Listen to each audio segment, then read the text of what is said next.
Dan sebelumnya saudara, sebelum menjalani proses pemakaman, sebelumnya Selasa malam kemarin dari jenazah Ananda Alvaro ini juga telah menjalani ibadah atau misa requiem yang sempat dilaksanakan di rumah duka Rumah Sakit Elizabeth sekitar pukul 19.30 atau jam 7.30 malam tadi.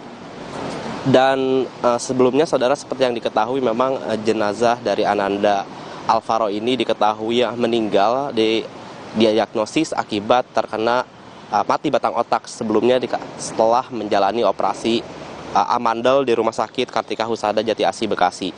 Dan jenazah dari Alvaro sendiri sempat tak sadarkan diri setelah menjalani operasi, lalu dinyatakan meninggal dunia pada hari Senin sekitar pukul 18.45 di ruang ICU Rumah Sakit Kartika Husada Jati Asih Bekasi, Jawa Barat. Dan dari pihak keluarga sendiri saudara saat ini sudah mengirimkan laporan ke Polda Metro Jaya terkait adanya dugaan malpraktik dari Rumah Sakit Kartika Husada, dan juga dari pihak rumah sakit sendiri sudah menggelar konferensi pers atau memberikan keterangannya kepada pihak publik, mengatakan bahwa menapik semua tuduhan atau laporan dari pihak keluarga yang mengatakan bahwa pihak rumah sakit sudah menjalankan prosedur-prosedur selama proses operasi pengangkatan amandel, dan juga mengatakan pihak rumah sakit sudah atau akan menjalankan proses hukum yang berlaku. Dan memang saat ini saudara, kita masih menunggu proses pemakaman dari jenazah Ananda Alvaro, dan kita juga masih menunggu pihak-pihak kedatangan dari keluarga Alvaro tentunya untuk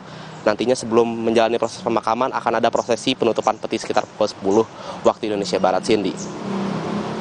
Polisi sudah memulai penyelidikan. Kapan dan siapa saja yang akan dipanggil nantinya, Taufik?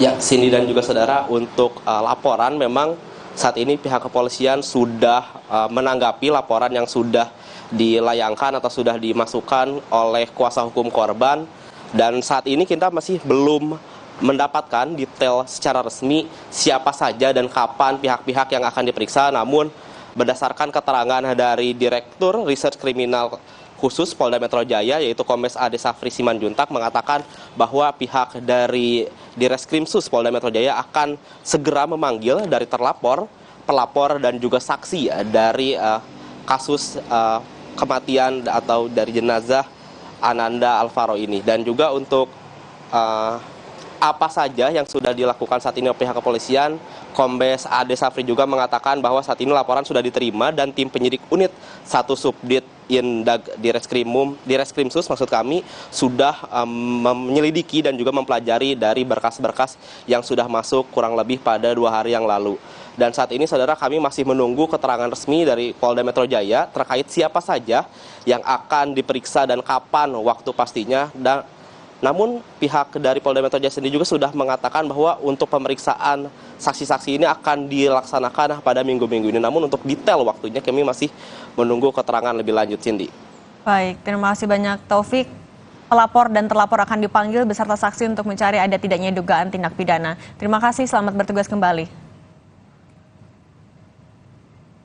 Sorotan lainnya di Kompas TV, Saudara Menteri Pertanian Syahrul Yassin Limpo kemarin absen dalam rapat terbatas di Istana. Menteri Lingkungan Hidup dan Kehutanan Siti Nurbaya mengaku tak tahu menau di mana keberadaan koleganya ini. Siti Nurbaya bilang soal ketidakhadiran mentan Syahrul Yassin Limpo di rapat terbatas Istana sebaiknya ditanyakan kepada Sekretariat Kabinet. Sebelumnya saat kunjungan kerja di Italia, Kementerian Pertanian dan Rumah Dinas Syahrul Yassin Limpo digeledah KPK terkait dugaan korupsi.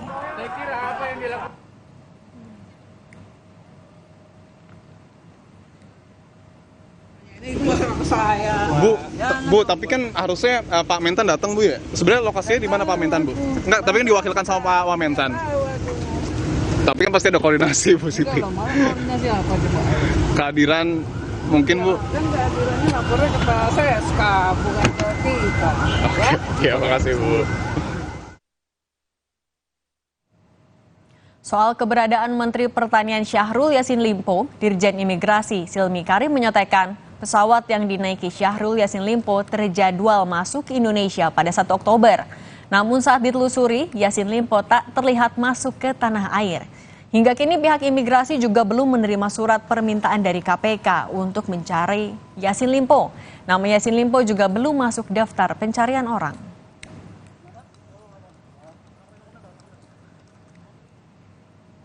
Itu direncanakan itu kan tinggal 30 sampai tanggal di Indonesia tanggal 1. Tapi di situ kita sudah cek, belum termonitor di sistem bahwa yang bersangkutan sudah berada di Indonesia. Saya belum dapat surat dari KPK kaitan dengan usulan ataupun keputusan kaitan dengan kebutuhan dalam hal proses penyidikan di Komisi Pemberantasan Korupsi. Tetap bersama kami di Kompas Pagi, saudara, kami masih ada informasi tentang sejumlah berita. Tetap bersama kami di Kompas TV.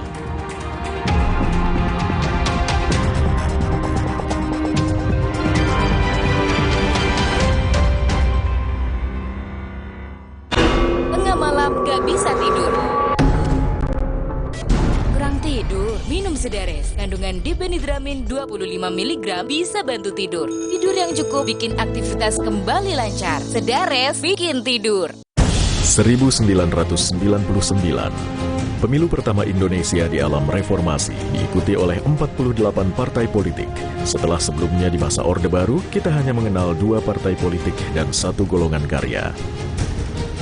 Tahun 2004 menandai diawalinya pemilihan presiden dan wakil presiden secara langsung yang diselenggarakan beberapa waktu setelah pemilihan anggota legislatif.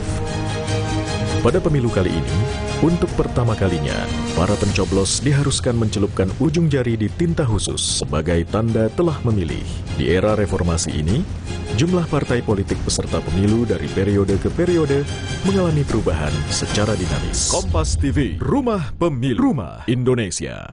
Lengkapi keindonesiaan Anda dengan informasi peristiwa khas terkini. Saudara, Taman Marga Satwa Ragunan selalu menjadi primadona untuk memanfaatkan libur panjang. Niko, bagaimana dengan suasana tempat wisata di kawasan Puncak saat ini? Dari seluruh penjuru tanah air, melihat perkembangan informasi yang ada di Indonesia. Pastikan Anda ikuti Indonesia Update, Senin sampai Jumat, pukul 3 sore, live di Kompas TV.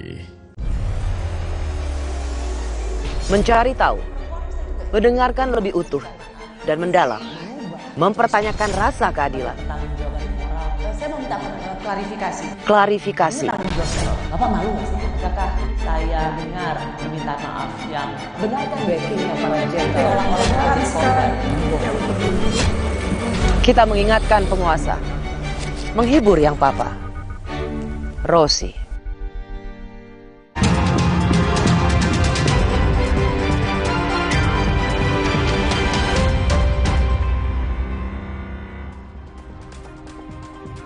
Saudara, atlet cabang olahraga panjat tebing sumbangkan medali emas dan 2 perunggu dari ajang Asian Games Hangzhou 2022. Atlet berusia 22 tahun Desak Made mampu menyabet emas dengan catatan waktu terbaik. Lantas seperti apa kegembiraan Desak saat mendapatkan medali emas? Berikut ini liputan jurnalis Alvania Rizky selengkapnya untuk Anda. Mas TV, saat ini saya sedang bersama peraih medali emas untuk cabang olahraga panjat tebing bersama saya Kak Desak. Kak Desak, halo, selamat malam. Kak Desak, gimana rasanya dapat medali emas, Kak? Aduh, saya pastinya bangga banget pada diri saya. Akhirnya di Asian Games pertama saya mendapatkan medali emas. Bangga, terharu, terima kasih banyak. Usaha dan doa saya, tim, dan seluruh masyarakat Indonesia akhirnya terwujud di sini. Boleh sambil jalan, Kak, kalau mau ikut press-con. Gimana tadi, Kak, target waktunya sudah sesuai dengan ini nggak? Sesuai dengan yang kamu targetin nggak?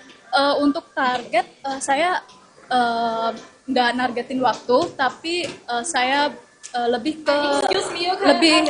manjatnya lebih ke yang pengen yang terbaik aja gitu. Tunjukin, Kak, medalinya sekali aja. Semangat Indonesia. Semangat, terima kasih. Terima kasih, Kak Desak, selamat. Saudara, itu tadi sedikit wawancara saya bersama dengan peraih medali emas untuk cabang olahraga panjat tebing. Ini merupakan emas kedua hari ini setelah Rahmat Erwin tadi juga menyumbangkan emas untuk Indonesia. Alvania Rizky, Hangzhou, Tiongkok. Kompas TV. Saudara, banyaknya sampah batok kelapa di Bali dimanfaatkan seorang pengrajin alat musik di Kabupaten Jembrana, Bali. Batok kelapa ini disulap jadi alat musik kalimba. Nah, seperti apa proses pembuatannya? Berikut informasinya untuk Anda. Siapa sangka, kulit bagian dalam kelapa yang keras atau batok kelapa bisa dijadikan alat musik. Batok kelapa yang kerap dibuang warga disulap menjadi alat musik bernilai ekonomis oleh I Gusti Komang Agus Astawa, warga desa Posanten, Jembrana, Bali. Namanya yaitu alat musik kalimba. Alat musik ini termasuk alat musik perkusi dari Afrika Selatan. Alat musik ini dimainkan dengan dipetik di bagian tuts-tuts logam yang menempel di bagian atas kotak suara sehingga mengeluarkan suara merdu dengan not-not berbeda.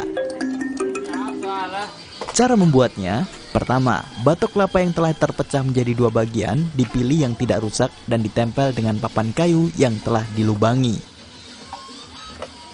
Batok kelapa yang telah tertempel papan kayu kemudian dihaluskan dengan mesin dan manual. Setelah halus, batok kelapa yang telah menjadi kotak suara kalimba ini kemudian dilapisi cat pernis transparan, kemudian dijemur. Setelah kering, kotak suara kalimba dari batok kelapa ini kemudian diberi warna sesuai motif yang dipesan. Kemudian, kotak suara yang sudah selesai dipasang tuts-tuts logam di bagian atasnya dan kalimba siap dimainkan. I Gusti Komang Agus Astawa mengaku pesanan alat musik kalimba buatannya tidak hanya datang dari daerah wisata di Bali seperti Ubud, Sukawati, dan lainnya, tapi juga dari luar negeri seperti Eropa dan Amerika. Alat musik kalimba yang diproduksi Tiangki, bahan bakunya dari batok kelapa dan bahannya Tiang ambil niki dari Karangasem, terus papannya Tiang lokalan Riki, Tiang jualnya niki ke daerah Sukawati dan Ubud. Dan untuk Tiang produksi niki seminggunya Tiang kurang lebih sekitar 3.000-an lah produksi. Gusti Komang Agus Astawa mengaku membuat alat musik kalimba dari batok kelapa ini sejak tahun 2013 lalu. Tidak hanya model kalimba biasa, kini ia mencoba mengkreasikan model alat musik ini berbentuk kura-kura. Untuk harga alat musik kalimba ini dijual dari Rp13.000–15.000 per buah tergantung ukuran kalimba. Igede Ardika, Kompas TV, Jembrana, Bali.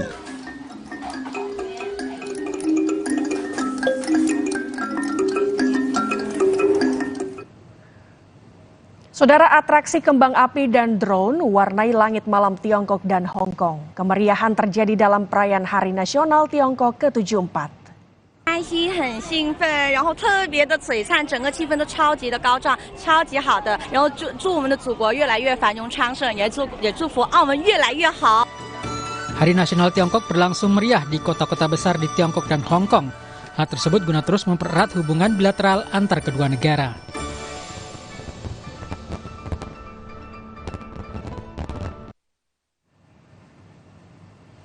Informasi tadi menjadi penutup di Kompas Pagi hari ini. Pemilu akan kita laksanakan 14 Februari 2024. Pastikan untuk tetap mengikuti perkembangan terkininya melalui Kompas TV independen terpercaya. Kami akhiri Kompas Pagi hari ini. Saya Cindy Permadi. Dan saya Gracia Adur pamit undur diri. Sampai jumpa.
Ratusan film porno dijual secara bebas di internet. Pemerannya dari artis hingga selebgram. Bagaimana bisa para pelaku leluasa memproduksi dan mengedarkannya? Oh, ini kita film 18 plus deh. Ini kan kita kan legal. Kita ini berbadan hukum loh. Ini udah legal, Phil. Sudah berbadan hukum, nggak perlu takut. Memproduksi film-film yang bermuatan pornografi ada sekitar 120 film yang sudah dihasilkan. Sasaran, Rabu 4 Oktober, pukul 10:30 malam di Kompas TV. Kompas TV kini hadir di sejumlah layanan TV berlangganan. Nikmati program-program berkualitas Kompas TV di TV berlangganan pilihan Anda. Sekarang, Kompas TV, independen, terpercaya.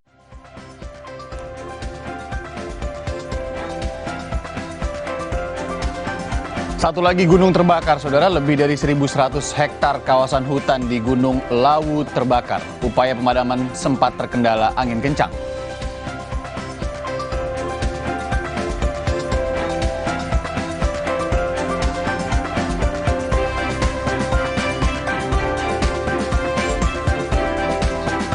Menteri Pertanian Syahrul Yassin Limpo menghilang, saudara. Syahrul diketahui sedang berada di Italia saat Kementerian Pertanian dan rumah dinasnya digeledah oleh KPK terkait dugaan korupsi.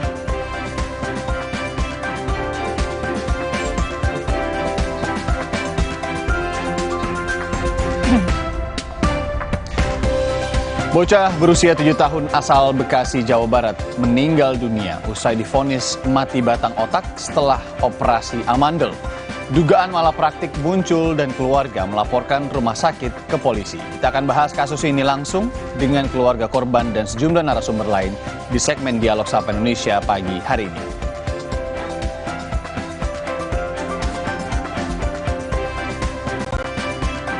Aksi perundungan yang dilakukan anak terjadi di sejumlah daerah. Lalu benarkah media sosial dan juga game online memicu anak melakukan kekerasan? Kami juga akan membahasnya soal ini dalam Dialog Sapa Indonesia pagi hari ini.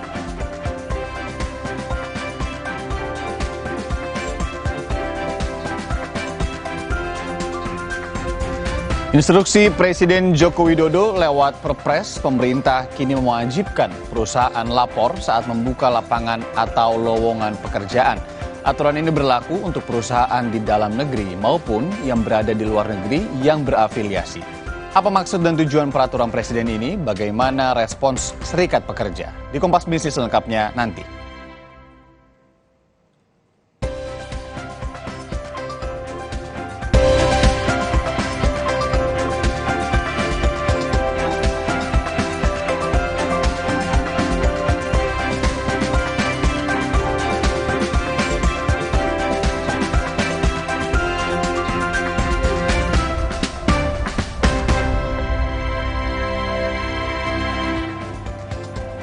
Halo, selamat pagi. Hari ini hari Rabu 4 Oktober 2023. Sapa Indonesia Pagi kembali ke ruangan Anda dengan sejumlah informasi penting dan juga menarik. Bersama saya Adistila Rasati dan saya Iriana Mardanus. Terima kasih Disti.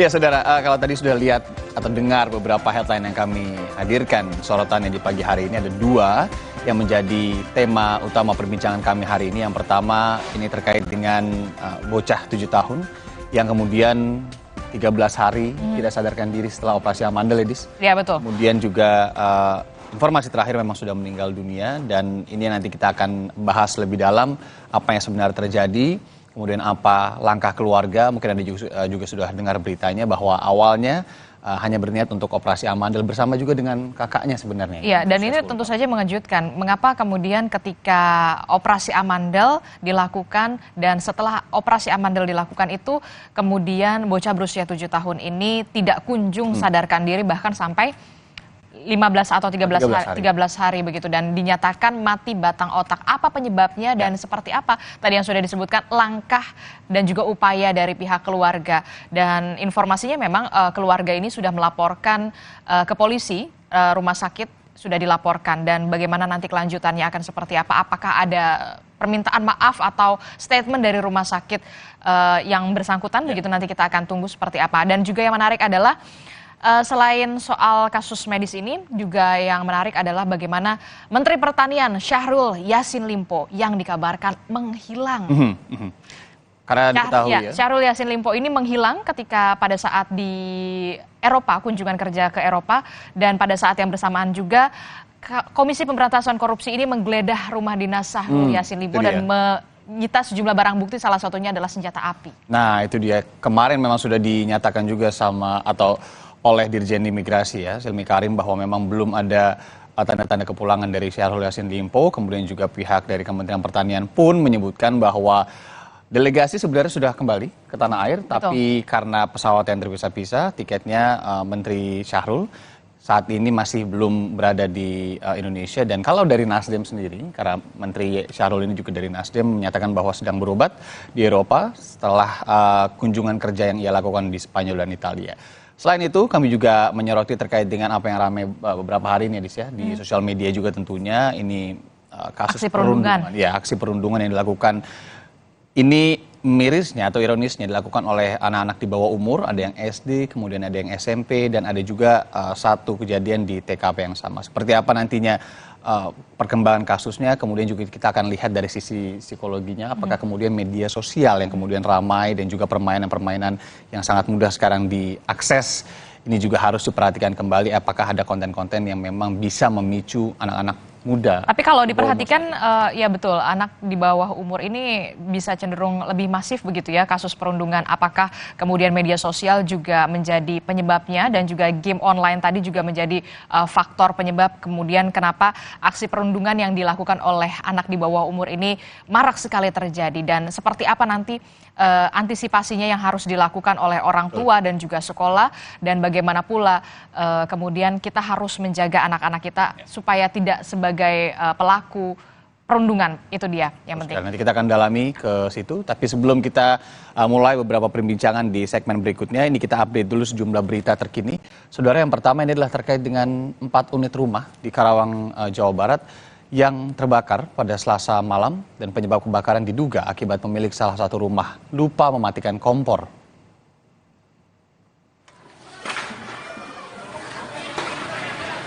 Damkarnya udah datang.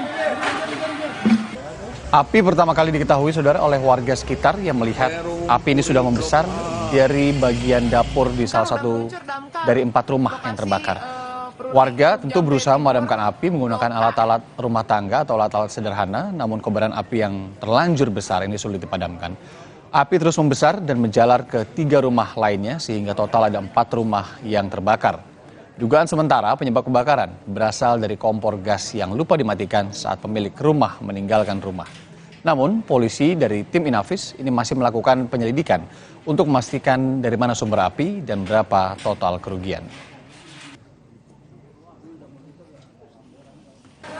Sekarang dari tim Inavis sedang menyelidiki kejadiannya, dan mungkin nanti hasilnya kita tunggu dari Inavis. Jadi besok hari ini kita amankan dulu status quo, sehingga ketenangan besok baru kita mulai penyelidikan. Ya. Baik. Ada berapa rumah yang terbakar? Rumah ada 4, rumah yang 1 kosong.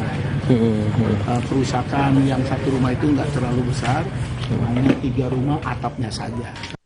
Masih soal peristiwa kebakaran, saudara. Ruang transit jenazah RSPI Sulianti Saroso terbakar pada Selasa malam. Sejumlah pasien terpaksa dievakuasi dari sekitar lokasi kebakaran.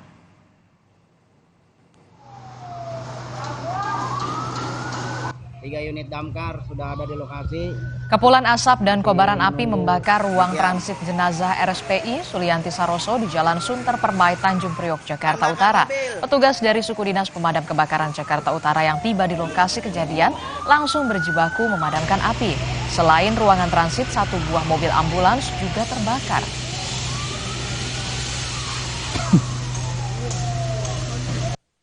Akibat kejadian ini, sejumlah pasien dievakuasi keluar untuk menghindari perambatan dari ruangan yang terbakar.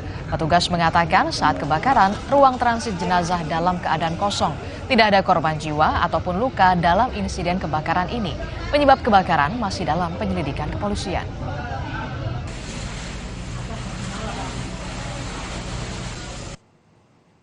Dari hasil penyelidikan sementara, polisi menduga penyebab kebakaran dikarenakan korsleting listrik. Sementara, usai api dapat dipadamkan, saat ini pasien rumah sakit yang sempat dievakuasi kembali ke ruangan perawatan. Karena listrik, tapi nanti akan kita lihat dengan pemeriksaan laboratorium besok ya. Ada korban atau bagaimana? Tidak ada korban.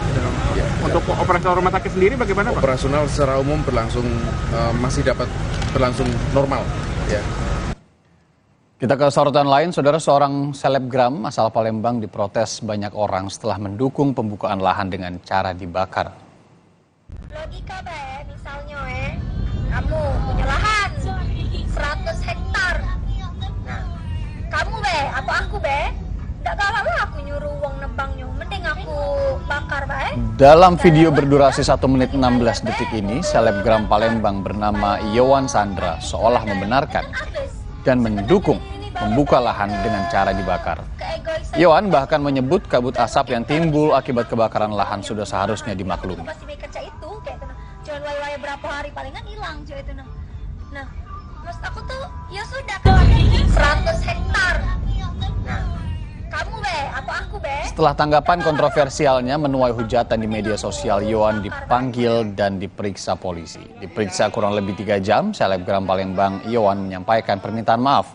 Ia beralasan membuat video itu hanya untuk mencurahkan isi hatinya.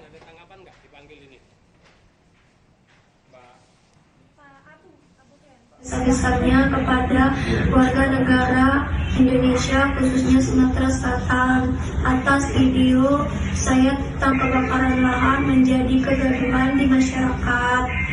Saya tidak ada maksud apapun melainkan hanya mencurahkan isi hati saya kepada anak saya yang awalnya sekolah tatap muka menjadi sekolah daring atau jarak jauh akibat asap tebal. Saya menyesali dan saya mengakui kesalahan saya. Saya berjanji tidak akan mengulangi kesalahan yang telah saya buat. Kita beralih ke sorotan lain, saudara. LRT Jabodebek rute Harjamukti pada Selasa sore mengalami gangguan. Akibatnya penumpang diturunkan di stasiun Cawang, Jakarta Timur. Ya, satu persatu penumpang LRT Jabodebek rute Harjamukti diturunkan oleh petugas di stasiun Cawang, Jakarta Timur.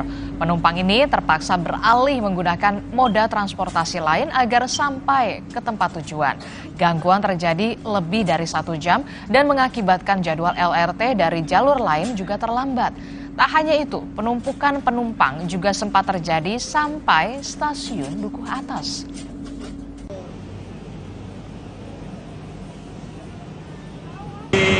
Atas di stasiunnya ada penambahan waktu 1 jam dari keberangkatan. Terus habis itu setelahnya ya kita memutuskan untuk buat cari alternatif lain untuk buat pulang. Oke. Itu penambahan waktu 1 jam itu dikasih tahu nggak kenapa?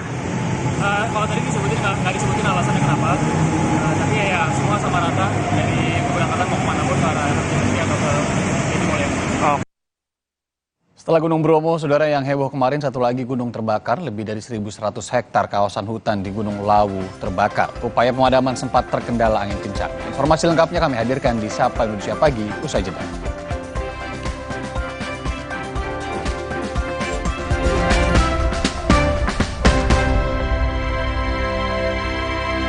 Demi mendapatkan sumber mata air terbaik, Le Mineral melakukan ratusan eksplorasi. Setiap tetesnya mengandung mineral esensial seimbang yang penting untuk tubuh, galon yang selalu baru, dan bebas BPA. Inilah komitmen Le Mineral. Terus, enaknya terus. Manis asam, cuy. Manis asam, cuy. Manis asam, cuy. Oleh terus. Gak nempel di gigi. Slay, oleh. Jalan yuk.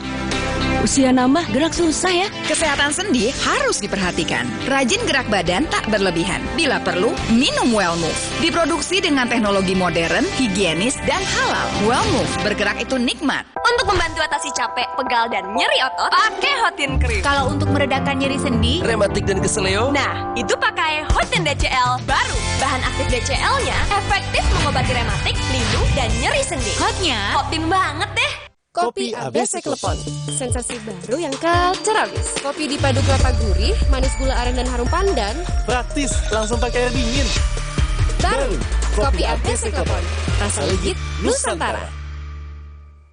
Wukong, bagus buat kesehatan. Baru, sudah muncul Natural Sari Kunyit Plus dengan zat aktif kurkumin dan black pepper. Diproses dengan suhu rendah agar zat aktifnya terjaga. Lebih cepat atasi masalah lambung, daya tahan tubuh kuat. Sudah muncul Natural Sari Kunyit Plus. Aku pikir semua air mineral itu sama. Le mineral itu beda. Le mineral memang berbeda. Setiap tetesnya mengandung mineral esensial seimbang yang penting untuk tubuh dan juga membuat rasa airnya lebih segar. Segernya. Le mineral. Yuk, sarapan Energen sereal. Aku yang buat ya, Bu. Aku mau vanila. Aku mau yang coklat. Energen, sereal nomor 1 di Indonesia. Terbuat dari gandum Australia. Bernutrisi dan mengenyangkan. Kenyang. Dulu, saat flu, atasi dengan Inza. Sekarang, zaman serba cepat. Saat flu, minum Inza baru. Dengan formula yang telah diperbaharui, efektif atasi gejala flu. Inza baru, solusi jitu atasi flu. Produksi Konimax. Dunia terus berputar. Begitu banyak hal yang berakhir, namun banyak juga yang kembali dalam bentuk baru, memberi harapan baru. Seperti botol plastikmu yang dapat menjadi barang baru lagi melalui gerakan ekonomi sirkular nasional Le Mineral. Kini, plastik tidak lagi menjadi sampah, namun terus berputar dengan dipilah dan didaur ulang menjadi baru. Semua bisa mengambil peran penting dalam perputaran itu dari hulu ke hilir. Mulai dari kamu yang memilah sampah dari rumah, pemulung yang mengumpulkannya, hingga pekerja pabrik yang mendaur ulang. Bersama gerakan ekonomi sirkular nasional Le Mineral, mari jadikan botol plastikmu jadi baru lagi.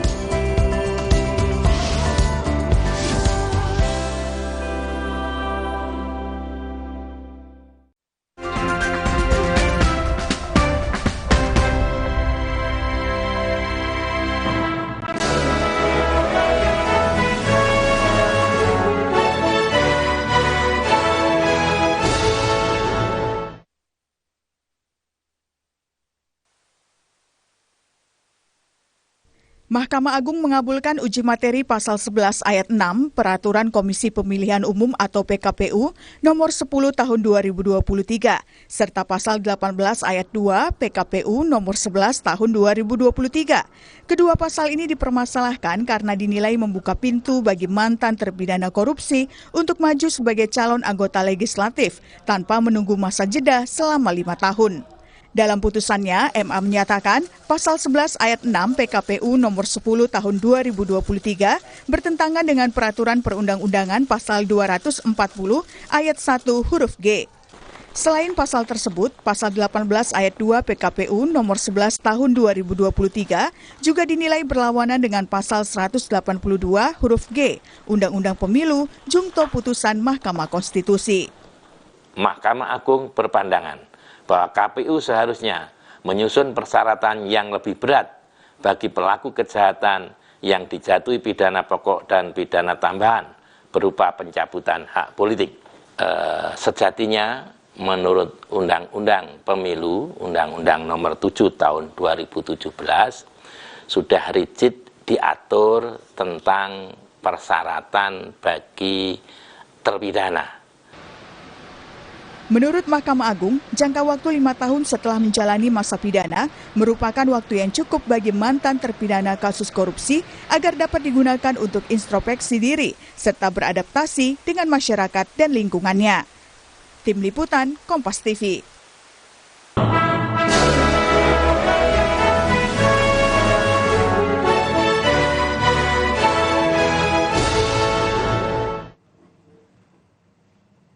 Informasi lain, Saudara, cuaca buruk membuat upaya pemadaman kebakaran hutan Gunung Lawu di Ngawi, Jawa Timur terhambat. Pemadaman memakai waterbombing masih belum maksimal. Sampai kemarin, 2 titik api besar yang berada di 2 lokasi masih belum bisa dipadamkan oleh petugas. Kepulan asap tebal masih menyelimuti ratusan hektar kawasan hutan Gunung Lawu di Campurrejo, Kecamatan Kendal, Ngawi. Kobaran api juga masih terus meluas karena sulit dipadamkan akibat kondisi cuaca yang berkabut tebal dan disertai angin kencang.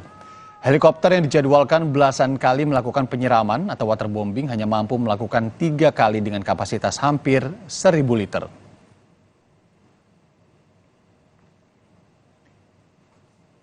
Dan kenapa kita nggak menyiram di titik yang besar? Karena di situ kondisinya waktu visibility yang sangat minim.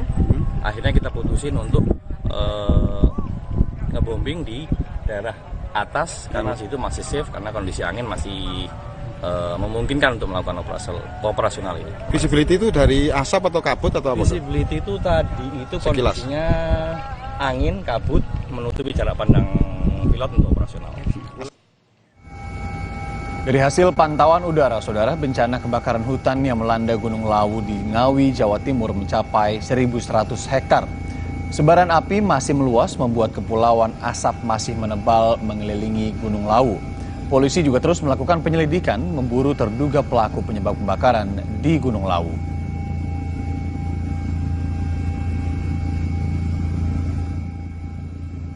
Nah, tentunya ini masih dalam proses penyelidikan, namun demikian kita berpatokan apakah ini lalai atau sengaja, ini masing-masing memiliki konsekuensi hukum. Jadi kami ingatkan kepada masyarakat agar tidak melakukan kegiatan pembakaran yang berpotensi untuk membakar, walaupun sebetulnya memang tidak ada niatan atau kesengajaan untuk membakar. Namun demikian semuanya sedang kami dalami apakah ada kesengajaan dari oknum tertentu, karena memang sebarannya cukup banyak sekali dan memang sudah beberapa kali, tidak hanya kemarin, namun dari tanggal 30 memang sudah banyak laporan, namun titiknya masih kecil-kecil seperti itu.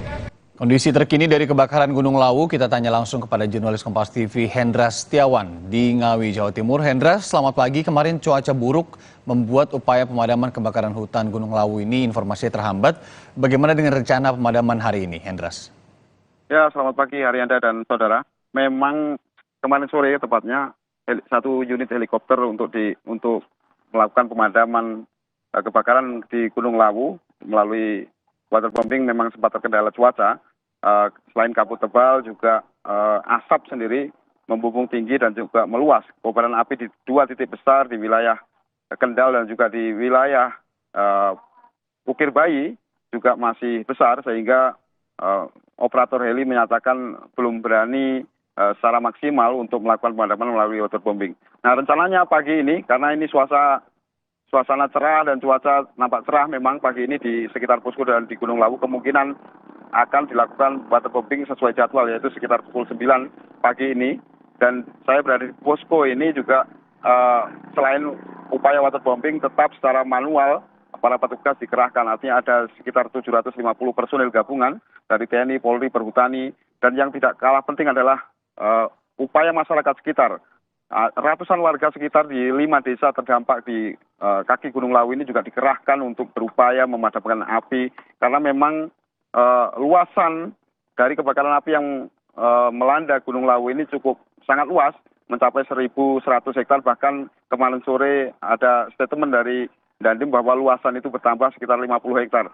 Artinya ini jika tidak segera dipadamkan, yang sudah berlangsung sejak Jumat malam, ini akan membahayakan khususnya hutan kawasan produksi. Hutan produksi, jika ini terbakar hutan produksi, maka dampaknya akan sangat fatal bagi masyarakat sekitar, pemangku hutan, dan juga upaya pemadaman sendiri akan sulit karena hutan produksi didominasi oleh pinus yang akan sulit dipadamkan. Begitu, Arianda. Iya.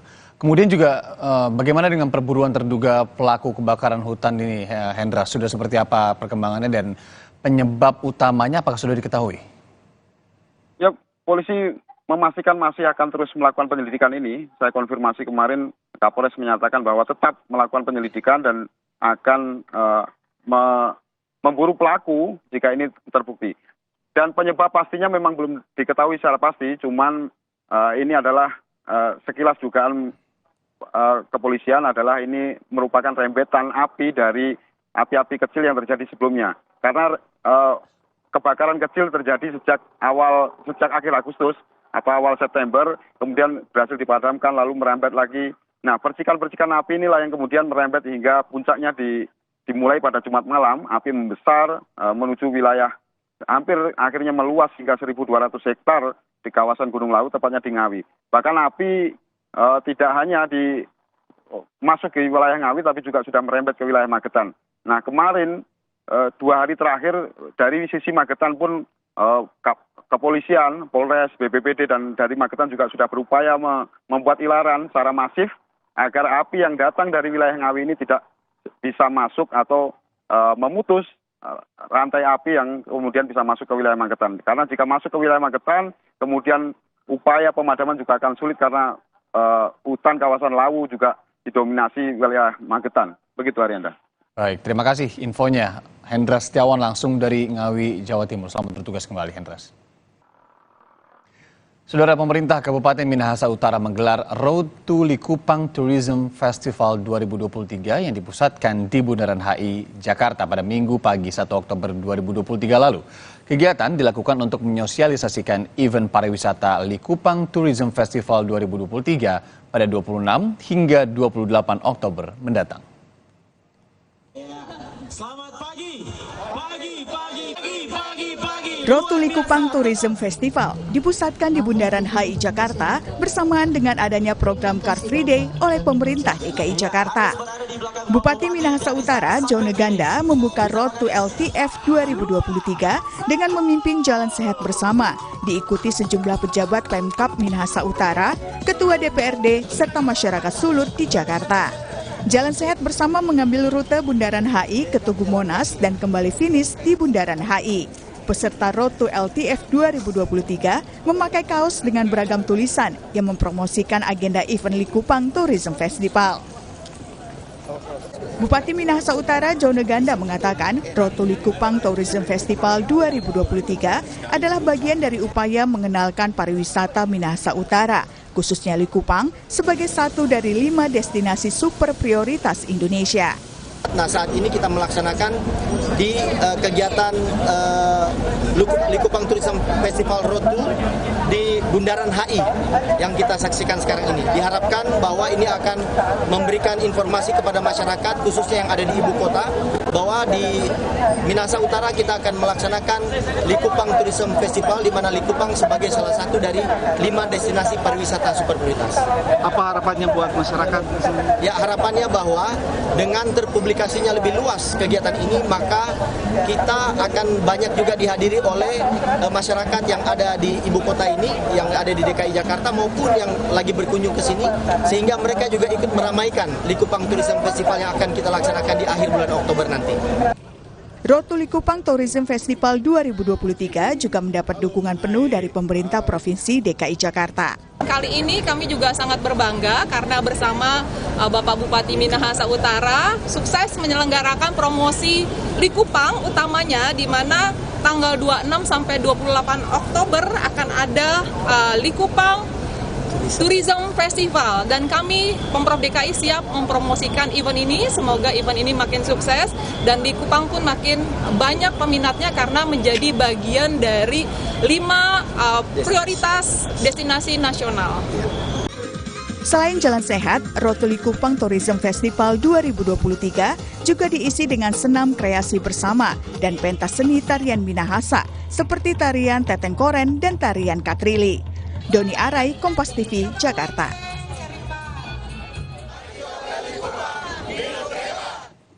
Saudara, anak berusia 7 tahun asal Bekasi, Jawa Barat meninggal dunia usai divonis mati batang otak setelah operasi amandel. Dugaan malapraktik muncul dan keluarga melaporkan pihak rumah sakit ke polisi. Bagaimana persis kronologisnya, sejauh mana keluarga pasien dapat menuntut jika terbukti ada malapraktik terhadap sang anak? Kami akan menghadirkan perbincangannya langsung dengan keluarga korban dan sejumlah narasumber usai jeda bersama Adisti Larasati.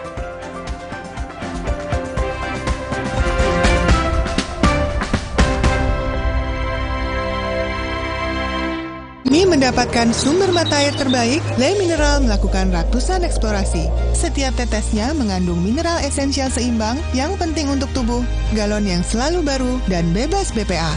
Inilah komitmen Le Mineral. Sakit kepala?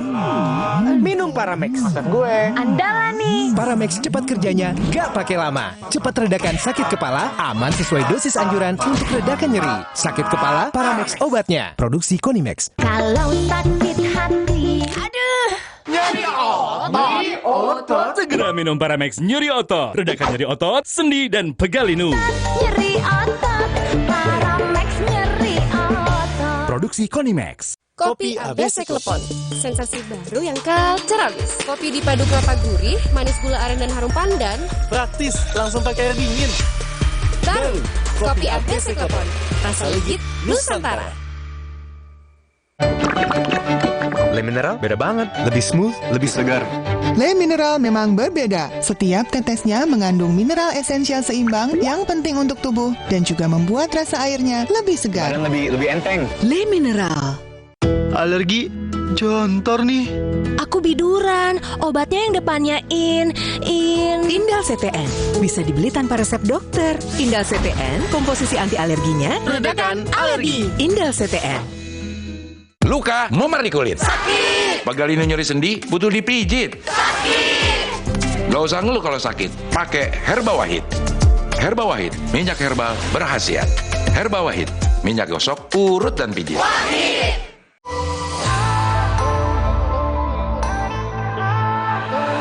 Siapkan diri untuk pencapaian luar biasa dan lewati batasmu. Stargazer X, unleash the X in you. Di tanganmu, botol plastik bekas bisa jadi baru lagi. Seperti tas, baju, hingga sepatu ini. Bersama Gerakan Ekonomi Sirkular Nasional Le Mineral, mari mulai kebiasaan baru memilah sampah plastik dari rumah, menyalurkan lewat aplikasi, pemulung, ataupun bank sampah. Sampah plastikmu memberi nilai tambah untukmu dan juga untuk mereka. Dengan langkah sederhana, pisahkan sampah sesuai jenisnya, sampah organik, plastik termasuk PET, kertas, dan kaleng, lalu salurkan.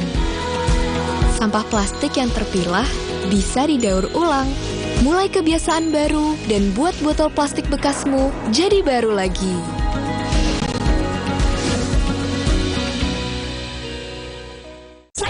terus enaknya terus manis asam cuy, manis asam cuy, manis asam cuy, oleh terus gak nempel di gigi.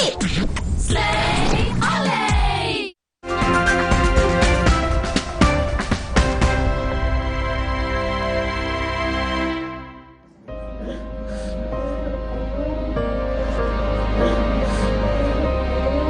Kesedihan sang ibunda tak terbendung saat melihat jenazah anaknya yang disemayamkan di rumah duka Rumah Sakit Elizabeth, Kota Bekasi.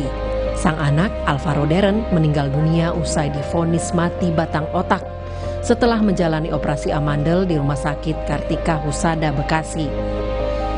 Di tengah duka, perwakilan keluarga Alvaro, sang paman, menyebut keluarga besar masih terluka dan masih menduga ada kesalahan atau malpraktik dari pihak rumah sakit saat operasi. Keluarga besar masih sangat terluka dan masih emosional. Makanya kalau saya mewakili keluarga itu untuk menetralisir semua. Kita belum bisa mau menyalahkan siapapun bahwa ini ada kesalahan, ada dugaan malpraktik mungkin ya. Tapi saya belum bisa menyampaikan apapun. Intinya adalah kami mau fokus untuk merapikan dulu anak kami dan mengantarkannya ke pemakaman yang terakhir. Sementara itu, manajemen Rumah Sakit Kartika Husada, Jati Asih, Kota Bekasi, Jawa Barat menepis dugaan malpraktik tersebut dan mengaku semua penanganan korban sudah sesuai dengan prosedur. Dalam keterangan pers, perwakilan RS Kartika Husada juga menyebut akan mematuhi hukum yang berlaku. Kami dari pihak manajemen Rumah Sakit Kartika Husada sudah berusaha semaksimal mungkin dalam proses penyembuhan adik BA yang didiagnosis mengarah pada akibat trauma. Jadi terkait dengan proses hukumnya kita ikuti sesuai dengan aturan ataupun kata hukum yang berlaku di Indonesia. Saudara, anak berusia 7 tahun Alvaro Darren rencananya dimakamkan hari ini. Namun bagaimana jalannya laporan orang tua Alvaro terhadap dugaan malapraktik di Rumah Sakit Kartika Husada dan sejauh mana pula keluarga pasien dapat menuntut ke rumah sakit atas dugaan malapraktik? Kami akan membahasnya bersama dengan orang tua Alvaro Darren, Albert Francis, secara daring dari Bekasi, Jawa Barat, dan juga ada juru bicara Ikatan Dokter Indonesia, Beni Satria, serta juga ada pengurus harian Yayasan Lembaga Konsumen Indonesia YLKI, Indah Suksmaningsi. Selamat pagi. Assalamualaikum Ibu Suksma, selamat pagi Pak Ya, Ibu Indah. Albert dan juga Selamat pagi. ya baik Pak Beni. Saya ke Pak Albert dulu. Pak Albert, ini betul-betul mengejutkan kita semua.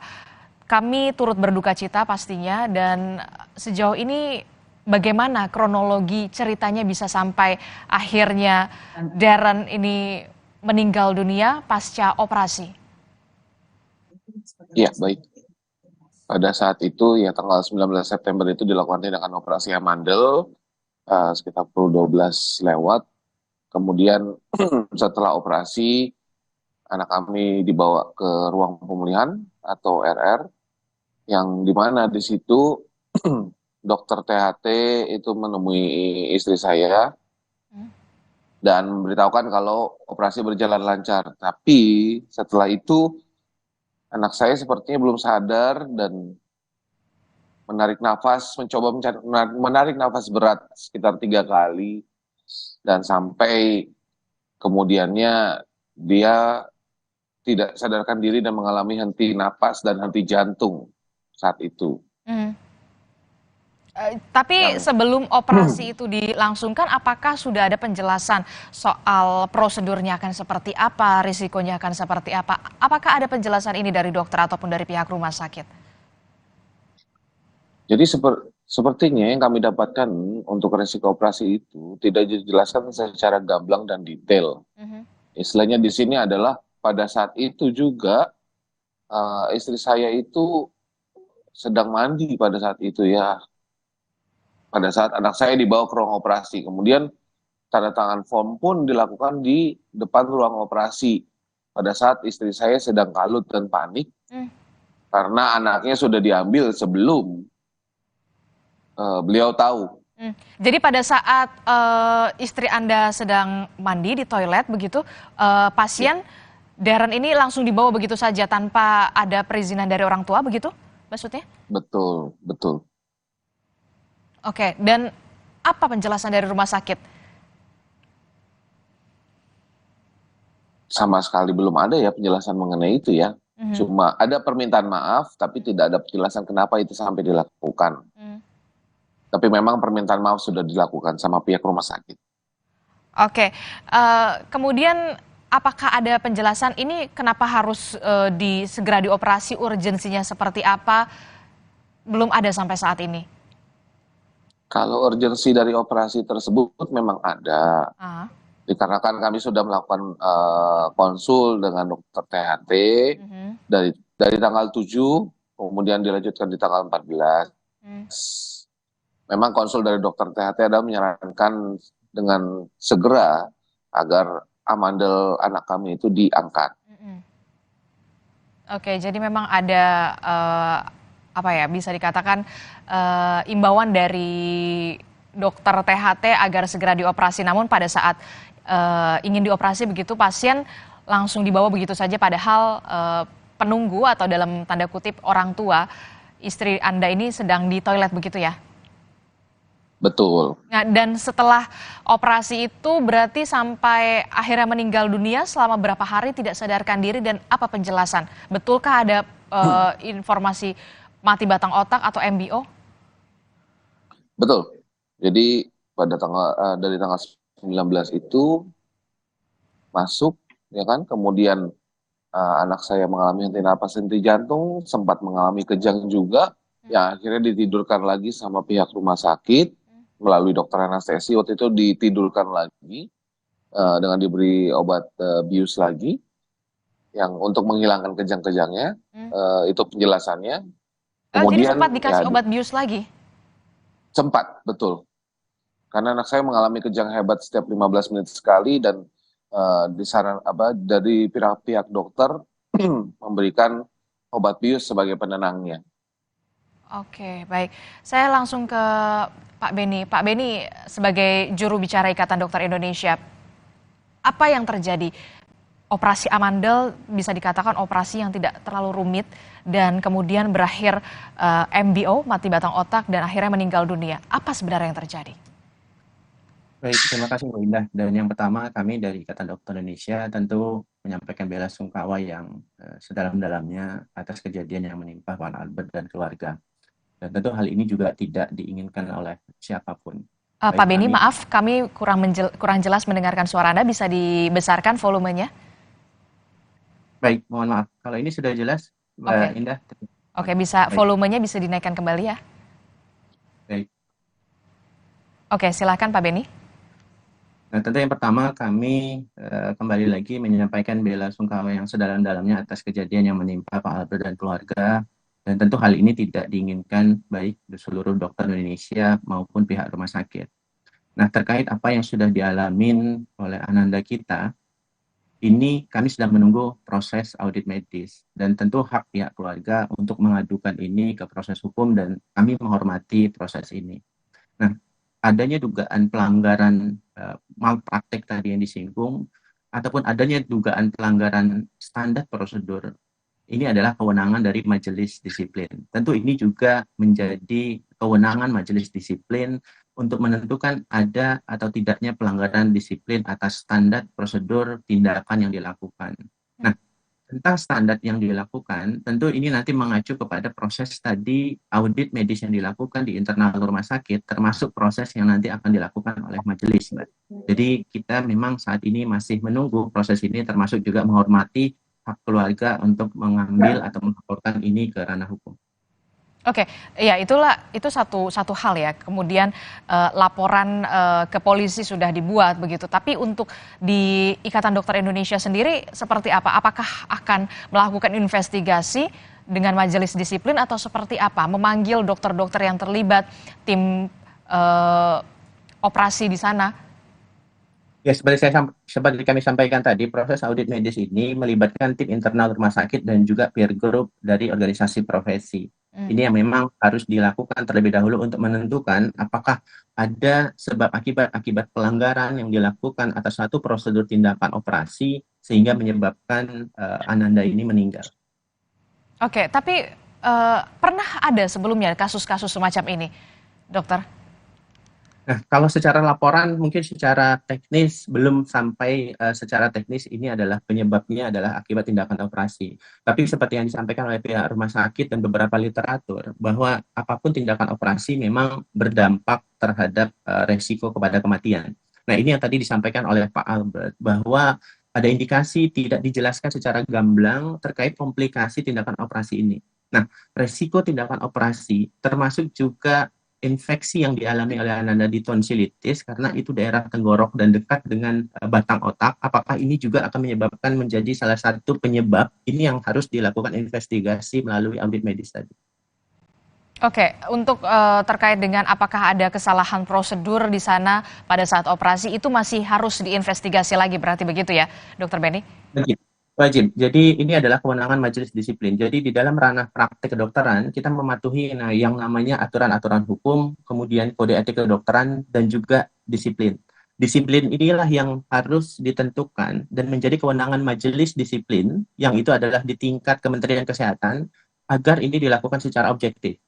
Termasuk di internal yang dilakukan secara audit medis bersama dengan pihak rumah sakit serta organisasi profesi. Nah, kita juga sudah berkoordinasi dengan Perhati, Perhimpunan PHT, yang ini juga sedang dilakukan apakah memang ada pelanggaran prosedur terhadap satu tindakan, apakah memang ini akibat dari satu komplikasi atau resiko medis yang tidak kita inginkan namun tapi terjadi, maka ini yang nanti kesimpulannya akan disampaikan. Tapi kalau tadi mendengar cerita kronologi dari keluarga korban, dari Pak Albert begitu, pasien dibawa untuk operasi pada saat orang tua yang menunggu ini sedang di toilet. Apakah di sini ada kesalahan atau seperti apa? Ataukah memang lazim dilakukan seperti itu? Nah, kembali lagi mungkin kegawat daruratan yang mengharuskan itu dilakukan seperti itu. Tetapi kelaziman ini tentu hasil proses audit ini bagaimana pihak rumah sakit menjawab dan membuktikan apa yang disampaikan oleh Pak Albert itu yang penting. Oke, nah itu yang menjadi pertanyaan juga, se-urgent apa yang kemudian harus segera dilakukan tindakan pada saat orang tua ini tidak berada di samping anaknya? Itu yang kemudian menjadi pertanyaannya kan, dokter? Ya, seharusnya suatu tindakan itu dijelaskan terlebih dahulu kecuali dalam keadaan gawat darurat untuk menyelamatkan nyawa. Nah, apakah kondisi gawat darurat ini, apakah ini suatu tindakan operasi elektif? Nanti ini pembuktiannya tidak hanya dari wawancara kepada para yang bertanggung jawab, para dokter, termasuk juga nanti membuktikannya dalam dokumen rekam medis. Ini yang harus dilakukan audit tadi, baik yang dilakukan oleh secara internal oleh komite medis di internal rumah sakit maupun oleh majelis disiplin nanti, Mbak Indah. Oke, baik. Saya ke Pak Albert. Pak Albert, sampai saat ini anak Bapak jenazah masih disemayamkan dan rencananya akan dimakamkan kapan, Pak? Dimakamkan hari ini. Dimakamkan hari ini. Untuk laporan polisi sendiri bagaimana follow up-nya, Pak? Perkembangannya? Siapa saja yang dilaporkan? Oke, untuk saat ini kami sedang dalam masa berduka. Dan kami dari pihak keluarga sudah berembuk dan membuat keputusan bahwa untuk saat ini kami hanya fokus untuk mengantarkan ananda kami tercinta ke rumahnya yang terakhir. Oke, untuk laporan polisi sendiri seperti apa yang memang saat ini masih masa berduka, tapi dari pengacara keluarga seperti apa? Siapa saja yang kemudian dilaporkan? Untuk hal itu mungkin sudah diurus sama kuasa hukum saya saat ini. Ya, untuk urusan itu memang sudah saya pending dulu ya dari pihak kaminya. Saya bilang nanti saja dulu, kami sedang tidak mau memikirkan itu dulu. Lebih baik kami fokus dulu sama anak kami ini untuk mengantarkannya, baru nanti ada diskusi lebih lanjut. Oke, sampai detik ini apakah ada pernyataan dari pihak rumah sakit, Pak Albert? Untuk pernyataan dari pihak rumah sakit, memang pihak rumah sakit sudah menyampaikan istilahnya apabila memang ada kekurangan dan kesalahan dari pihak rumah sakit tersebut. Kemudian juga pihak rumah sakit juga sangat kooperatif dalam hal ini untuk kelangsungan pemakaman anak kami. Ya, kami juga sangat berterima kasih untuk itu. Dan dari pihak rumah sakit, untuk saat ini komunikasi kami memang cukup baik terjalin. Oke, berarti memang sudah ada permintaan maaf sebenarnya dari pihak rumah sakit penjelasannya ya, Pak Albert ya? Ya. Baik, saya ke YLKI, Bu Suksmaningsi, terkait dengan Bu Indah, terkait dengan informasi yang dikatakan memang sudah ada penjelasan begitu. Sebenarnya apa yang terjadi pada anak Pak Albert ini, peristiwa yang bisa dikatakan jarang terjadi. Dari kacamata YLKI sendiri, sejauh mana kemudian keluarga pasien ini bisa menuntut rumah sakit? Ya, dari perspektif perlindungan konsumen, biasanya sengketa antara konsumen dan produsen itu terjadi, itu yang pertama adalah persoalan product knowledge. Yang kedua, bukan dalam urusan rumah sakit ya, tetapi selalu persengketaan konsumen dan produsen itu pertama kali adalah soal product knowledge. Cukup jelaskah konsumen menerima penjelasan ini? Nah, yang jadi masalah ketika urusan dokter dan pasien itu memang konsumen agak rada kurang menangkap kalau kemudian dijelaskan. Nah, kalau kemudian yang kedua itu bisnis proses, menurut saya daripada menurut YLKI, kita selalu harus mengacu kepada ini untuk mengatakan bahwa ini adalah kecelakaan atau ini memang kelalaian birokrasi atau kelalaian pihak rumah sakit. Karena di dalam rumah sakit, saya juga mantan dari Konsil Kedokteran Indonesia yang juga memiliki MKDKI, Majelis Kehormatan Disiplin. Kalau memang terbukti bahwa kedisiplinan tidak dijalankan dengan baik, maka ya pasti ID akan setuju. Jadi itu yang harus dilakukan. Jadi prosedur, bukan mengatakan bahwa oh ini malpraktek, ini enggak. Ya dibuktikan tahap demi tahap. Karena dalam urusan rumah sakit ini yang harus dibahas adalah sistem tata kelola rumah sakit itu sendiri, dan juga tata kelola klinis yang dilakukan, Selain juga dokternya yang kemudian melakukan, itu harus dilalui. Jadi nggak boleh, oh ini malpraktek ini dan tidak, sebelum ada pembuktian secara jelas. Silakan datang tidak hanya ke polisi, ke MKDKI, karena persoalan dokter berani menyuntik tanpa alkohol aja itu dipermasalahkan, melanggar disiplin. Dan itu saya selama 6 tahun ada di konsil kedokteran, sayangnya sekarang di bawah negara ya. Sebetulnya ketika orang seperti YLKI, orang konsumen yang bukan dokter, duduk di dalam suatu institusi seperti konsil kedokteran, itu adalah menyenangkan. Karena gini loh, kalau itu tidak dibuka, bukan negara, tetapi itu adalah departemen atau Kemenkes, kementerian, itu kurang afdol. Pasti konsumen akan mengatakan, kalau ini negara, pasti negara ada wakil masyarakatnya, ada masyarakatnya, ada kemudian pemerintahnya, yaitu kementerian. Tapi duduk di dalam independen. Nah, yang sering menjadi gagasan kan gini, nggak fair dong kalau itu di bawah kementerian. Karena kemudian masyarakat ngomong, sumpah dokter itu, perlakukan sesama dokter sebagai saudara kandung. Lalu konsumen apa? Anak tiri gitu. Maka seharusnya memang MKDKI atau KKI itu ada di pemerintah, bukan di kementerian. Jadi ini adalah juga carut-marut. Nah, itu dibuktikan dulu deh. Untuk clinical governance-nya itu juga dicek. Tidak hanya kemudian corporate-nya, apakah dia sudah melakukan dengan baik. Nah, kewenangan masing-masing klinis, sesudah itu semua dicek, itu tolong lewat konsil kedokteran atau MKDKI, Majelis Kehormatan Disiplin Dokter, itu harus yang saya kira IDI setuju untuk itu dilibatkan karena pekerjaannya itu. Oke. Kalau enggak, ya itu. Oke, dan Bu Indah, dan tentu saja pasien itu perlu, dan juga keluarga pasien itu mendapatkan hak-hak untuk mendapatkan penjelasan ya. Tidak hanya itu, tata kelola rumah sakit, tata kelola klinisnya juga yang harus diperhatikan betul ya. Harus.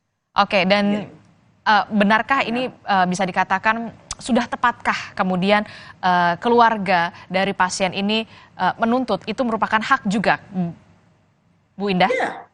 Ya iya, apalagi sekarang ini loh, posisinya MKDKI Majelis Kehormatan itu di bawah kementerian, bukan negara. Kalau negara ada wakil masyarakat, dia harus lebih baik. Kalau pemerintah ya itu tadi yang saya katakan. Loh, orang ini pemerintah kan kalah sama sumpah dokter. Dokter itu bersumpah menjadi dokter bahwa saya akan melakukan sesama profesi saya itu sebagai saudara kandung. Lah saya itu sebagai lembaga konsumen apa, atau sebagai Pak Alexander ini anak tiri gitu di negeri ini. Itu yang semua marut-marut itu yang menjadikan ini menjadi tidak jelas. Itu menurut saya Bapak harus ke MKDKI, Bapak. Karena di situ ada pelanggaran itu. Makasih. Ada beberapa tahapan yang memang seharusnya dilalui oleh keluarga pasien selain kemudian juga melaporkan kepada kepolisian soal ini. Kita akan bahas kembali bersama dengan sejumlah narasumber kita di Sapa Indonesia Pagi, tapi kita jeda sejenak.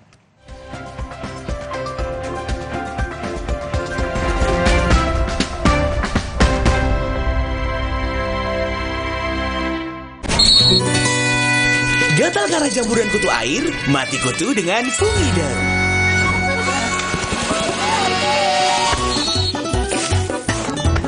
Fumida, aktif basmi jamur. Produksi Konimax. Siapkan diri untuk pencapaian luar biasa dan lewati batasmu. Stargazer X, unleash the X in you. Aqua percaya akan keajaiban alam, maka kami tidak menggunakan galon sekali pakai. Galon kami disanitasi dengan seksama sebelum diisi ulang. Aqua 100% murni. Sakit kepala? Minum Paramex. Andalan nih. Paramex cepat kerjanya, gak pakai lama. Cepat redakan sakit kepala, aman sesuai dosis anjuran untuk redakan nyeri. Sakit kepala, Paramex obatnya. Produksi Konimax. Kalau sakit hati, Nyeri otot. Segera minum Paramex nyeri otot. Redakan nyeri otot, sendi, dan pegalinu. nyeri otot, Produksi Konimax. Demi mendapatkan sumber mata air terbaik, Le Mineral melakukan ratusan eksplorasi. Setiap tetesnya mengandung mineral esensial seimbang yang penting untuk tubuh, galon yang selalu baru, dan bebas BPA. Inilah komitmen Le Mineral.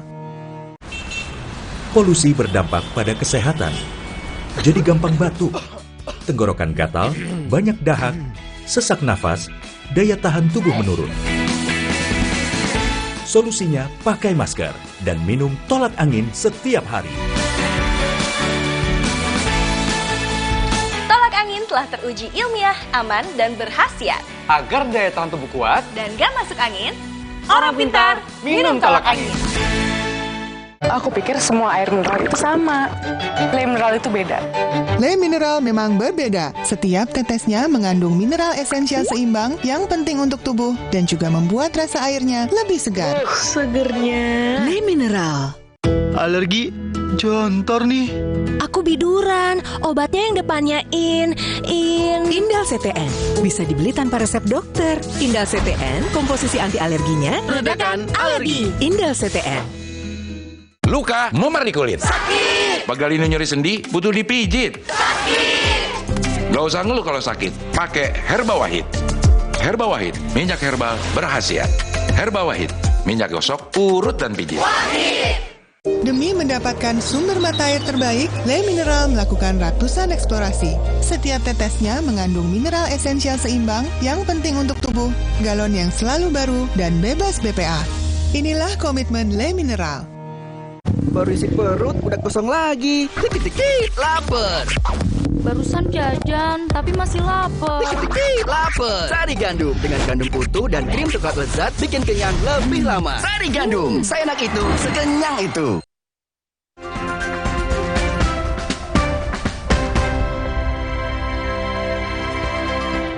Terima kasih Anda masih bersama kami di Sapa Indonesia Pagi. Saudara, kita masih melanjutkan dialog kita di pagi hari ini terkait dengan kasus seorang anak berusia 7 tahun yang melakukan tindakan operasi amandel di saat yang bersamaan kemudian tidak sadarkan diri begitu sampai akhirnya meninggal dunia.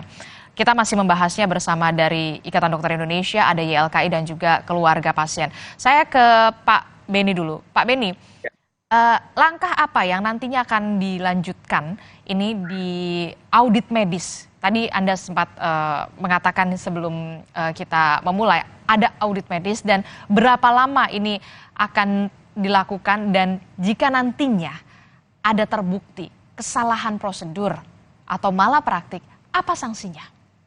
Baik, terima kasih Mbak Indah. Tadi juga sudah disinggung oleh Bu Pusma dari YLKI bahwa rumah sakit itu wajib melakukan tata kelola rumah sakit yang baik.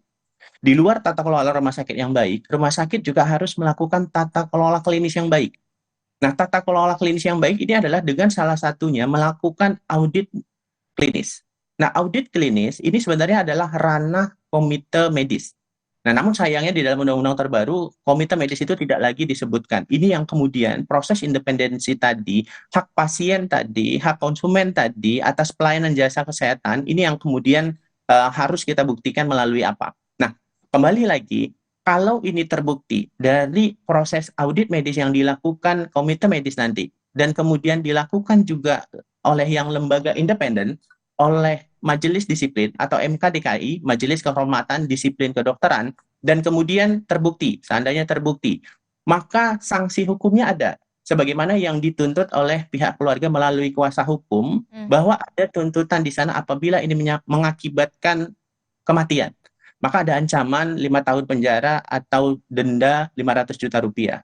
Namun ada satu klausul yang menyatakan bahwa apabila ada dugaan melakukan kesalahan di dalam menjalankan profesinya, sebagaimana disebut di dalam Undang-Undang Terbaru 17/2023, maka itu sebenarnya harus dilakukan terlebih dahulu melalui alternatif penyelesaian sengketa atau kita sebut dengan mediasi atau negosiasi. Nah, proses mediasi atau negosiasi ini yang sepertinya belum berjalan sehingga pihak keluarga lebih mengambil langkah hukum. Oke, berarti, nah ini kan kalau dari sanksi ke bisa dikatakan dokternya ya, ini kan cabut izin prakteknya, izin profesinya dan segala macam. Nah, untuk rumah sakitnya sendiri seperti apa? Ya, Di ketentuan pasal 193 Undang-Undang 17 2023 jelas menyebutkan bahwa rumah sakit itu bertanggung jawab terhadap semua kerugian yang dilakukan atas kelalaian yang dilakukan oleh tenaga kesehatan di rumah sakit. Tentu proses kelalaian ini adalah proses asas kausalitas. Apakah memang ada bukti tadi melalui audit medis sehingga rumah sakit kemudian bertanggung jawab? Bertanggung jawab ada, Pak, atas semua kerugian apa yang tadi dituntut. Dan tentu ini adalah ranah hukum yang nanti akan dibuktikan kerugiannya itu seperti apa, Mbak. Oke, berarti ada audit medis, ada audit klinis, begitu ya, Pak Beni ya? Ya. Oke. Ini nanti ranahnya adalah berbeda, tentu terkait pelanggaran disiplin adalah ranahnya kewenangan majelis disiplin, terkait ranahnya etik nanti menjadi kewenangan majelis etik. Oke, jadi ada berbagai macam sisi yang kemudian harus diinvestigasi dan juga diaudit, begitu ya. Bu Indah, saya ke Bu Indah. Bu Indah, berarti keluarga pasien berhak untuk menuntut ganti rugi. Bu Indah, maaf masih di mute audionya. Iya, Oke, tapi sebagai silakan, Bu. organisasi konsumen, iya, boleh aja menuntut, tetapi sebagai YLKI, saya menyarankan menggunakan itu tadi, Majelis Kehormatan Disiplin. Dan itu juga dilakukan gitu, karena dia lebih mengetahui. Kadang-kadang polisi menggunakan saksi ahli itu juga dari MKDKI, karena ilmu yang dia ketahui tentang apakah ada audit selesai di BIOS itu semua begitu detailnya. Kalau saya boleh masih ingat sedikit, tindakan konsilektominya seperti apa, itu semua masing-masing bentuknya audit dan dikerjakan oleh orang yang mengerti persis melakukan itu. Makanya saya cemburu sekali kalau kenapa sekarang dia tidak independen, bukan negara, tetapi masuk ke kementerian. Apalagi kalau lihat sumpah dokter. Perlakukan dokter sebagai saudara kandung. Bapak, kita bisa apa, Bapak, yang saya turut berduka cita ini? Kemudian mereka keluarga sebagai perlakukan semua dokter itu kan agak curiga. Kalau ini negara, ada faktor representasi dari YLKI yang duduk di sana, lah, nggak mungkin saya sebagai saksi bahwa dia memperlakukan konsumen itu sudah pasien dan konsumen sudah secara benar. Karena itu yang penting bagi YLKI adalah seseorang yang sudah memilih profesi sebagai pembela konsumen, yang nomor satu konsumen gitu. Sehingga sampai dia dikatakan dalam sumpahnya akan menjadikan sesama dokter, Dokter Beni ya curiga dulu, sekarang semakin ngerti karena di KKI enggak. Dokter yang bela dokternya lah, masa kemudian bela kita. Kalau ini di bawah negara, artinya ada unsur masyarakat, unsur lembaga konsumen, unsur pemerhati pasien, pembela pasien, duduk di situ. Ini negara berarti adil yang diperlakukan. Oke. Bukan dia seenaknya untuk menggunakan sesama dokter ya saya menangkan. Itu sumpah saya kok nggak akan bisa jadi dokter kalau Anda nggak disumpah dan menyatakan lakukan saya sebagai saudara kandung. Lalu apa? Makasih. Itu berulang-ulang ingin saya sampaikan. Oke, itu yang kemudian menjadi bahan evaluasi ya. Seharusnya ini negara hadir di sini ya, begitu ya. Saya ke Pak Albert. Pak Albert, saya mau informasi. Jadi betul yang melakukan operasi amandel ini tidak hanya Darren tapi juga kakaknya, betul? Betul. Dan bagaimana kondisinya saat ini dari kakak Darren sendiri? Apakah operasinya bersamaan atau ada jeda waktu atau seperti apa? Kok bisa samaan gitu? Ada jeda waktu di dalam satu hari itu. Jadi Alvaro adiknya ini itu di pukul 12 lewat. Kemudian kakaknya Vincentius itu di pukul 3. Oh oke, jadi yang duluan operasi ini Alvaro dulu? Adiknya. Oh adiknya? Betul. Adiknya di jam betul. 12? Alvaro dulu. Alvaro dulu kan? Iya, Alvaro ini. Ya. Alvaro dulu di jam 12 siang, kemudian baru kakaknya di jam 3 sore? Betul. Oke, dengan keluhan yang sama? Betul. Oke, tapi untuk kakaknya sendiri sampai saat ini kondisinya seperti apa?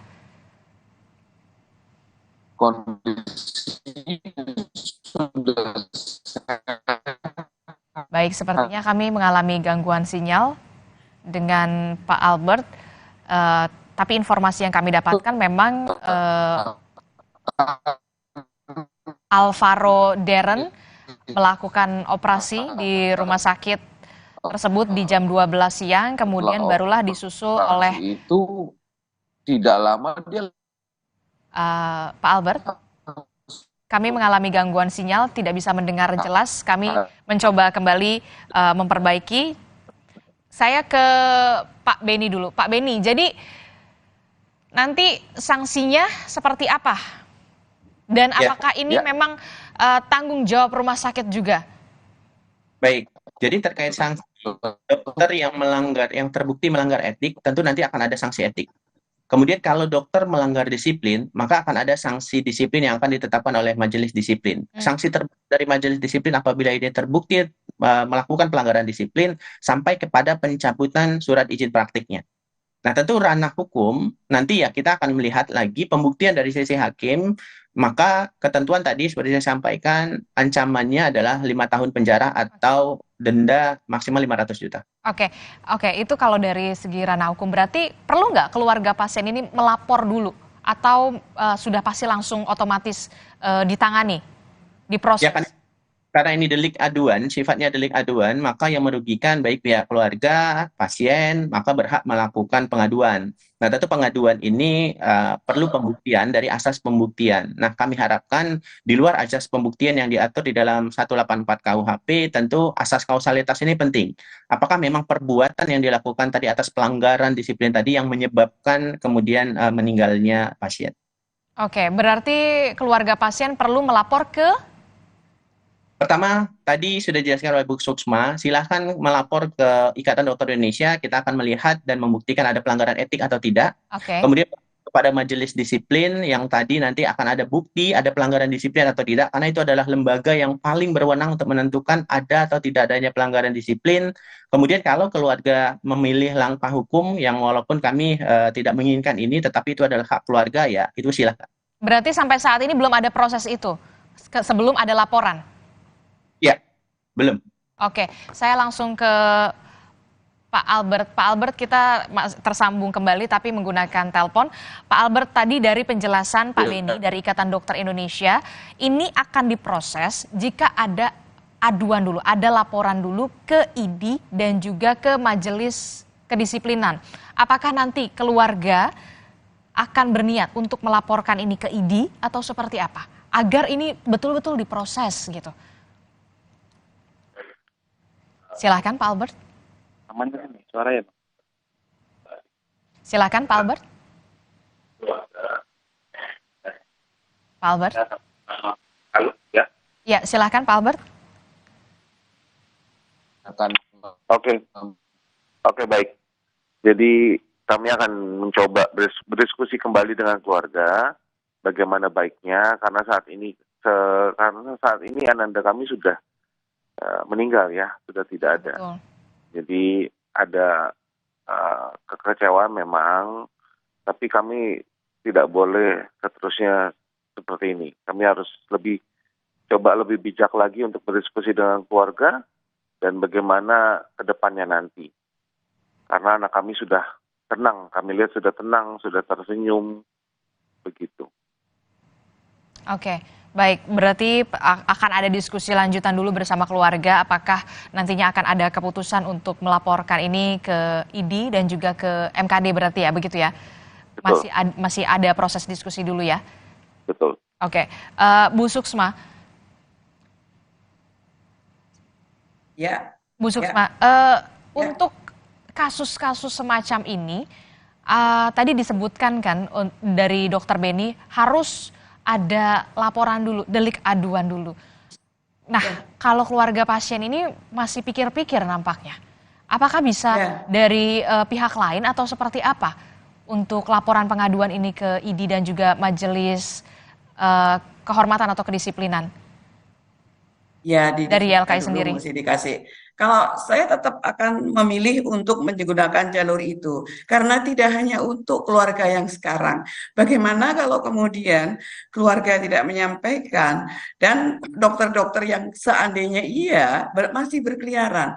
Jadi ketika Pak Albert ini mengadu, itu juga suatu pahlawan membela saya mengadu, bukan hanya sesuatu yang sudah terjadi ini, tapi saya menginginkan orang lain tidak menderita seperti saya. Jadi dia juga berjuang untuk membela masyarakat, sesama konsumen, sesama posisinya sebagai yang kehilangan itu akan terkurangi di negeri ini dengan menggunakan prosedur-prosedur yang ada. Dan saya menyaksikan ketika saya duduk di konsil kedokteran yang milik negara, bukan milik kementerian. Mereka seringkali digunakan oleh kepolisian sebagai saksi ahli. Seringkali. Jadi itu hanya memudahkan. Baik, terima kasih Pak Albert, bahwa Pak Albert juga menyelamatkan konsumen lain sesama Bapak yang tidak ingin kejadian ini terjadi. Itu juga sangat diharapkan untuk solidaritas sesama konsumen. Dan saya mau juga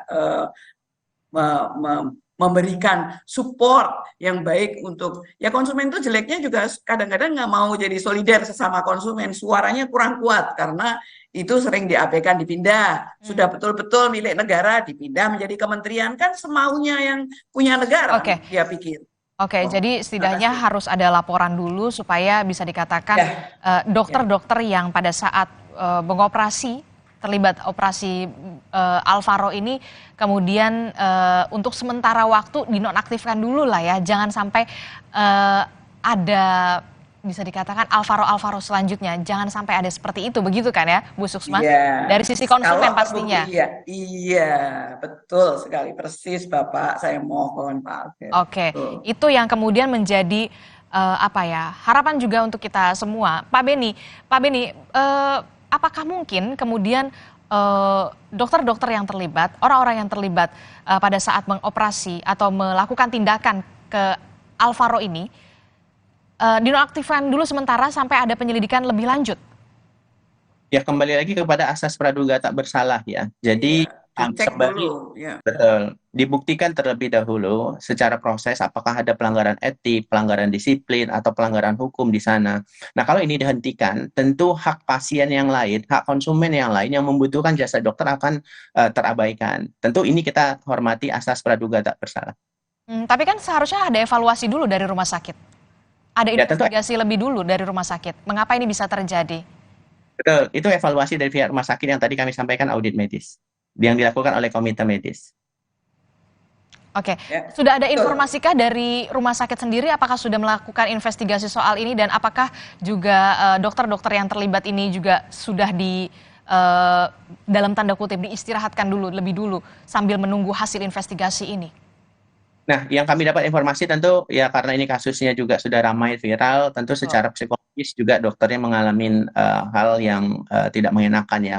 Apakah proses ini nanti akan mengganggu proses kedisiplinan atau yang lain, tentu ini kembali lagi kepada dokternya. Tentu kami harus mendampingi ini agar jangan sampai tekanan psikologis ini berpengaruh terhadap profesionalitasnya dan kemudian malah akan berdampak terhadap pelayanan kepada pasien. Ini yang kami hindari sehingga perlu pendampingan. Sejauh ini koordinasi dengan pihak rumah sakit seperti apa? Tadi kami berkoordinasi dengan ASI ya, terutama nanti kita akan berkoordinasi dengan Asosiasi Rumah Sakit dan Perhimpunan Rumah Sakit Indonesia untuk kemudian berkoordinasi dengan rumah sakit, dan khusus kepada dokternya, Ikatan Dokter Indonesia melalui Ikatan Dokter Indonesia Cabang akan berkoordinasi juga kepada dokternya, termasuk Perhimpunan THT dan juga Perhimpunan Anestesi, karena ada dokter anestesi dan dokter THT yang juga turut terlapor di sini. Bu Suksma, apa yang perlu diperhatikan kita sebagai pasien, kita sebagai keluarga pasien, jangan sampai kemudian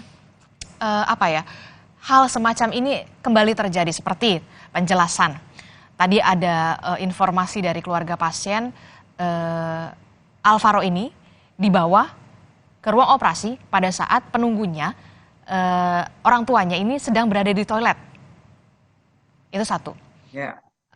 Kedua, belum ada penjelasan begitu. Maksudnya apakah urgensi apa begitu kemudian harus dilakukan tindakan operasi sampai pada saat orang tuanya di toilet. Apakah pada saat itu Alvaro dalam keadaan yang membahayakan atau seperti apa? Apa yang perlu diperhatikan kita sebagai konsumen agar ini tidak terjadi lagi? Jangan sampai ada Alvaro selanjutnya. Ya, Makanya Ibu, saya kira kita mendengarkan audit itu dulu deh. Apa hasilnya gitu loh. Emang urgensi yang semacam apa, pasiennya nggak tahu. Ini urgent, pasiennya juga nggak tahu. Jadi saya kira melalui semua tahapan kewenangan klinis masing-masing, prosedur monitoring pasca operasi, itu dilakukan masing-masing. Yang penting prosedur-prosedur yang begitu lengkap dilakukan oleh pihak rumah sakit dan kemudian bisa dilaporkan ke MKDKI nantinya, itu detail sekali. Operasi di ruang pemulihan recovery seperti apa, dicek semua, sudah ada SOP-nya. Yang penting itu tadi yang saya katakan, biasanya persengketaan konsumen dan produsen atau penyedia jasa, ini itu lebih sulit lagi karena yang dihadapin itu dokter, adalah urusan product knowledge. Konsumennya ngerti nggak gitu. Kalau nggak ngerti, apakah perlu didampingin? Tapi kalau ini urgent, dia juga punya urgensinya apa-apa, catatannya apa, mereka yang bisa membaca gitu. Kita enggak kan. Jadi itu beli waktu untuk melakukan semua yang ditulis tata kelola corporate, artinya tata kelola rumah sakitnya itu diperiksa semua. Nah, dan banyak sekali, detail-detail, laporan anestesi tadi juga dilakukan, laporan operasi, laporan sign in, sign out, siapa yang masuk di ruangan ini, itu aja dicatetin. Nah, kalau itu sampai nggak bener ya oke, ada kecurigaan, boleh kita seuzon. Kenapa yang masuk di ruangan itu bisa banyak orang, atau barangkali juga tercatat itu dia lagi ke kamar mandi, bener nggak? Apakah dicatat apa enggak? Nah, itu yang kemudian menjadi bukti. Jadi jangan saling menyalahkan, tetapi saya tetap berharap bahwa korban sementara ini itu juga mengingat konsumen yang lain, tetapi lakukan semua secara detail yang sudah dideklar sebagai korporat, sebagai rumah sakit, dia harus melakukan itu. Oke, jadi akan ada, seharusnya ada audit menyeluruh soal tata kelola rumah sakit, betul ya? Masuk di ruang, betul. Oke. Masuk di ruangan itu, ruangan operasi, siapa yang masuk dan keluar, suster harus nyatet. Enggak sembarang orang boleh masuk gitu. Mau ke toilet, memang barangkali ada toiletnya yang kemudian ada yang nyatet, cek dulu deh, cek. Berarti kronologis mulai dari di ruang perawatan sampai di OK, operasi kamar juga harus betul. Betul. Nah, untuk hak pasien, apa yang bisa disampaikan? Kita tuh punya hak loh untuk mendapatkan penjelasan dari rumah sakit. Oh, itu saya kira the most important ya. Sayangnya Ibu, kan tidak semua konsumen bisa dijelaskan dengan penjelasan sama iya, nggak gampang kan. Nanti kita ngomong ini dia maksudnya apa? Orang Amandel itu gampang kok. Ya, saya juga dulu cuman kayak disendok gitu aja gitu loh, kok ada apa sebetulnya kan nggak ngerti. Jadi nggak bisa juga nyamain gitu. Setiap individu punya kelebihan berbeda, manusia termasuk ini, risikonya juga harus dijelaskan ya. Iya. Oke. Nah, apakah kita cukup ngerti? Kecuali kita juga gandeng dokter, jadi ini agak ngomongnya agak bener atau enggak, kan enggak selalu begitu. Apalagi urgent harus ditangani, nanti meninggal kecepatan, ada kelalaian dokter. Nah, ya, makanya dilihat deh. Satu demi satu diikuti, dan ini pembelajaran yang terbaik dan kerendahan hati dari yang berduka menurut saya untuk membela konsumen lain tidak mendapat perlakuan seperti ini kalau yang dianggap perlakuannya seperti apa.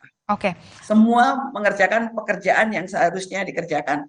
Baru kemudian YLKI juga akan ikut-ikut kalau nggak bener nih. Oke. Kalau begitu. Oke, baik. Ya. Pak Albert, terakhir Pak Albert, apa yang kemudian ingin disampaikan? Karena bisa dikatakan Alvaro ini meninggal dunia setelah operasi, tidak sadarkan diri. Apa yang ingin disampaikan? Jangan sampai kemudian ini menimpa anak lainnya, begitu. Iya, baik. Jadi, ya seperti yang tadi Ibu Suksma bilang ya, kita mungkin sebagai konsumen atau sebagai pasien, terkadang tidak benar-benar mengerti apa bahasa yang diberikan atau dijelaskan oleh dokter itu sendiri. Mungkin para dokter ini bisa lebih menjelaskannya secara bahasa awam. Mungkin dikasih analogi-analogi yang bisa membuat pasien itu mengerti tanpa mengurangi waktu atau lebih berlama-lama dalam hal penjelasan, tapi bisa langsung ke poinnya, tapi dengan penjelasan yang lebih awam, tidak dengan hanya bahasa-bahasa medisannya. Iya, yang bisa lebih dipahami. Mungkin itu bisa membuat kami, para pasien ataupun konsumen, bisa lebih bijak dalam mengambil keputusan lagi.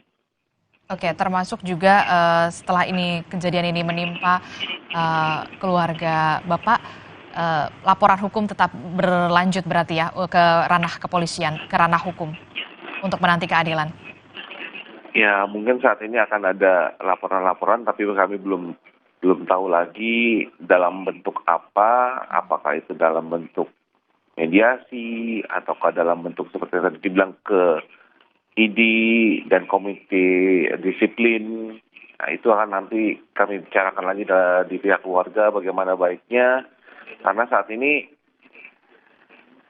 istilah ininya adalah Alvaro udah nggak ada. Oke. Gitu. Oke, tentu saja kami sekali lagi mengucapkan kami turut berduka cita ya Pak ya. Terima kasih orang tua dari Alvaro Darren, Albert Francis telah bergabung bersama kami, dan juga tadi juga kita sempat berbincang dengan juru bicara Ikatan Dokter Indonesia Pak Beni Satria, dan juga ada pengurus harian YLKI Bu Indah Suksmaningsih. Semoga kita berharap kejadian ini tidak kembali terjadi. Betul-betul kemudian keluarga pasien mendapatkan penjelasan yang sejelas-jelasnya soal bagaimana penanganan yang seharusnya, risikonya akan seperti apa. Jangan sampai kemudian ini terjadi lagi. Terima kasih informasinya Bapak-Bapak dan juga Bu Suksma telah bergabung bersama kami. Selamat pagi. Terima kasih, turut berduka cita Pak Alex, luar biasa. Terima kasih. Saudara, informasi lainnya yang juga akan hadir di Sapa Indonesia Pagi hari ini, aksi perundungan yang dilakukan anak terjadi di sejumlah daerah. Lalu benarkah media sosial dan juga game online memicu anak melakukan kekerasan? Kami bahas soal ini dalam dialog Sapa Indonesia Pagi usai jeda bersama Irianda Mardanus.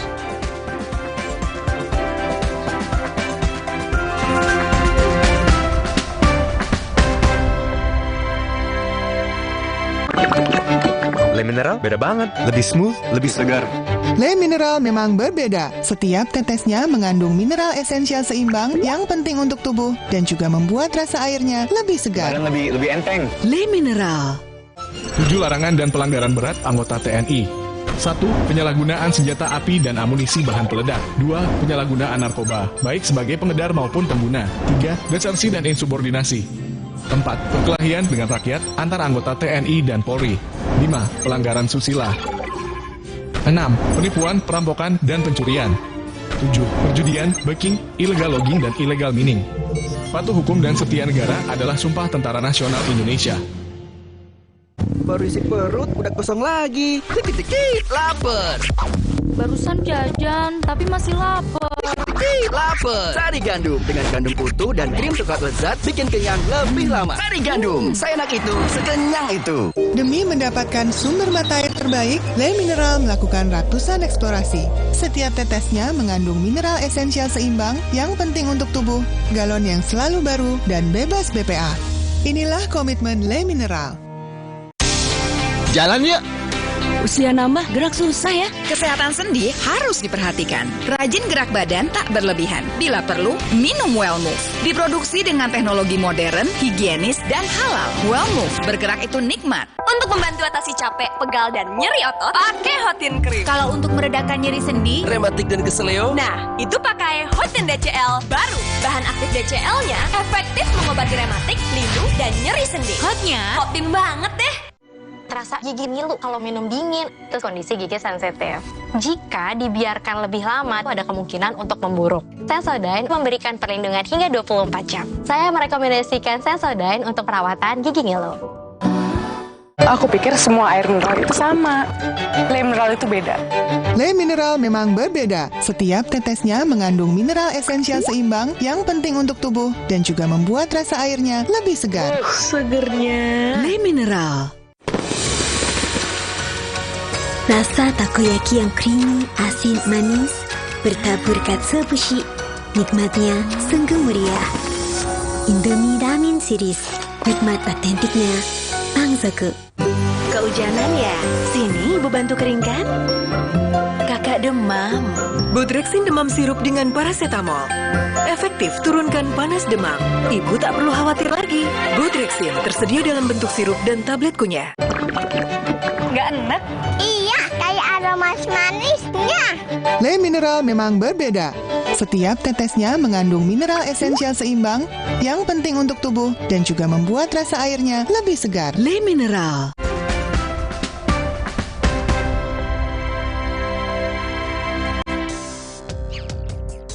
Seorang siswa sekolah dasar di Kedoya Utara, Kebonjeruk, Jakarta Barat dianiaya temannya yang tidak terima dirinya kalah saat bermain game pada 24 September lalu. Korban berinisial ML baru berusia 8 tahun. Keluarga korban melaporkan kejadian itu ke Polres Jakarta Barat.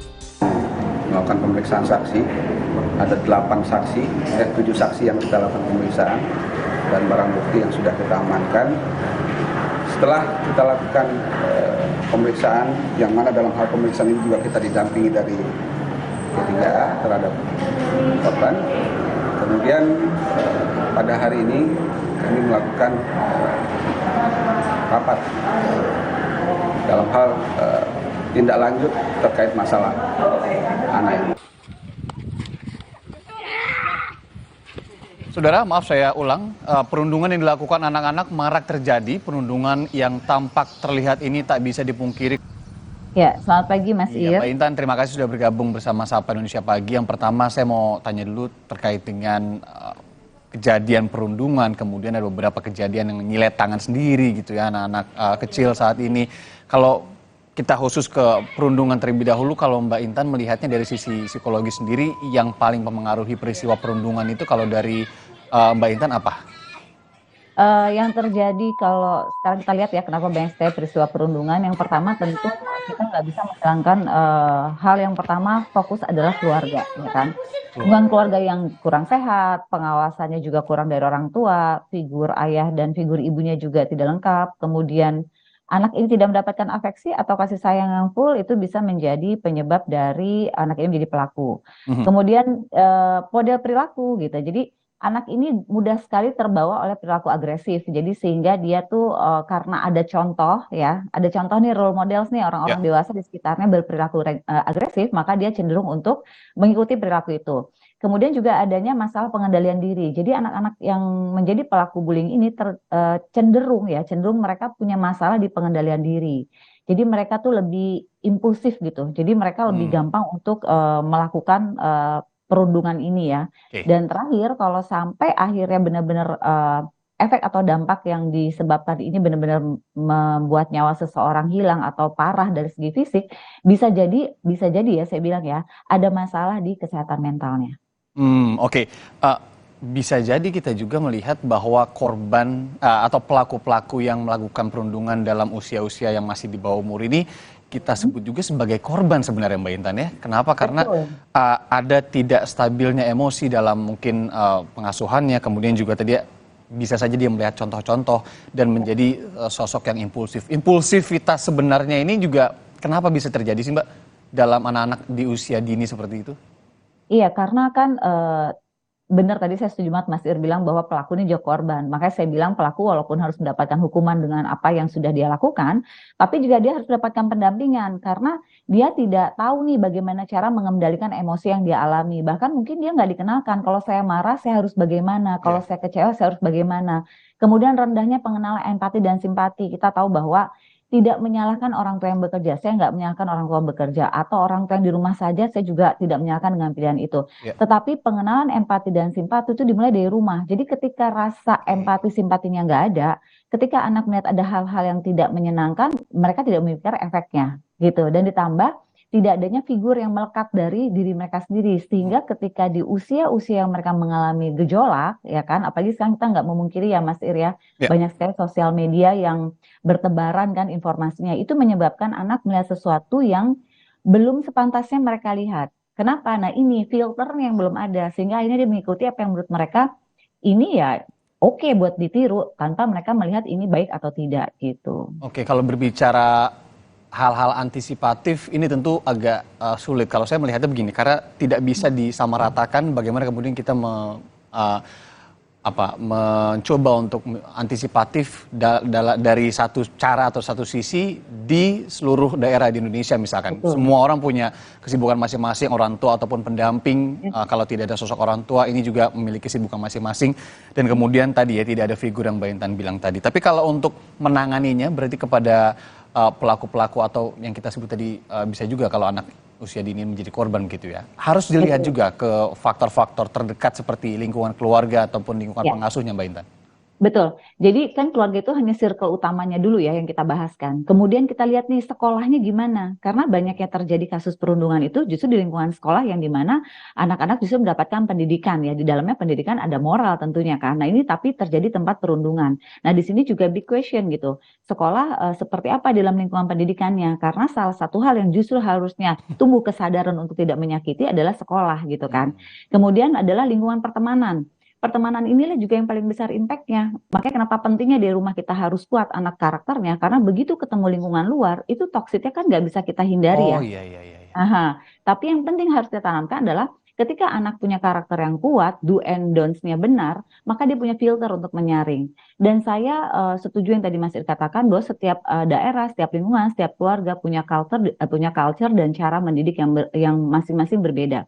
Saya sangat percaya bahwa orang tua pasti akan memberikan yang terbaik ya buat anak-anaknya.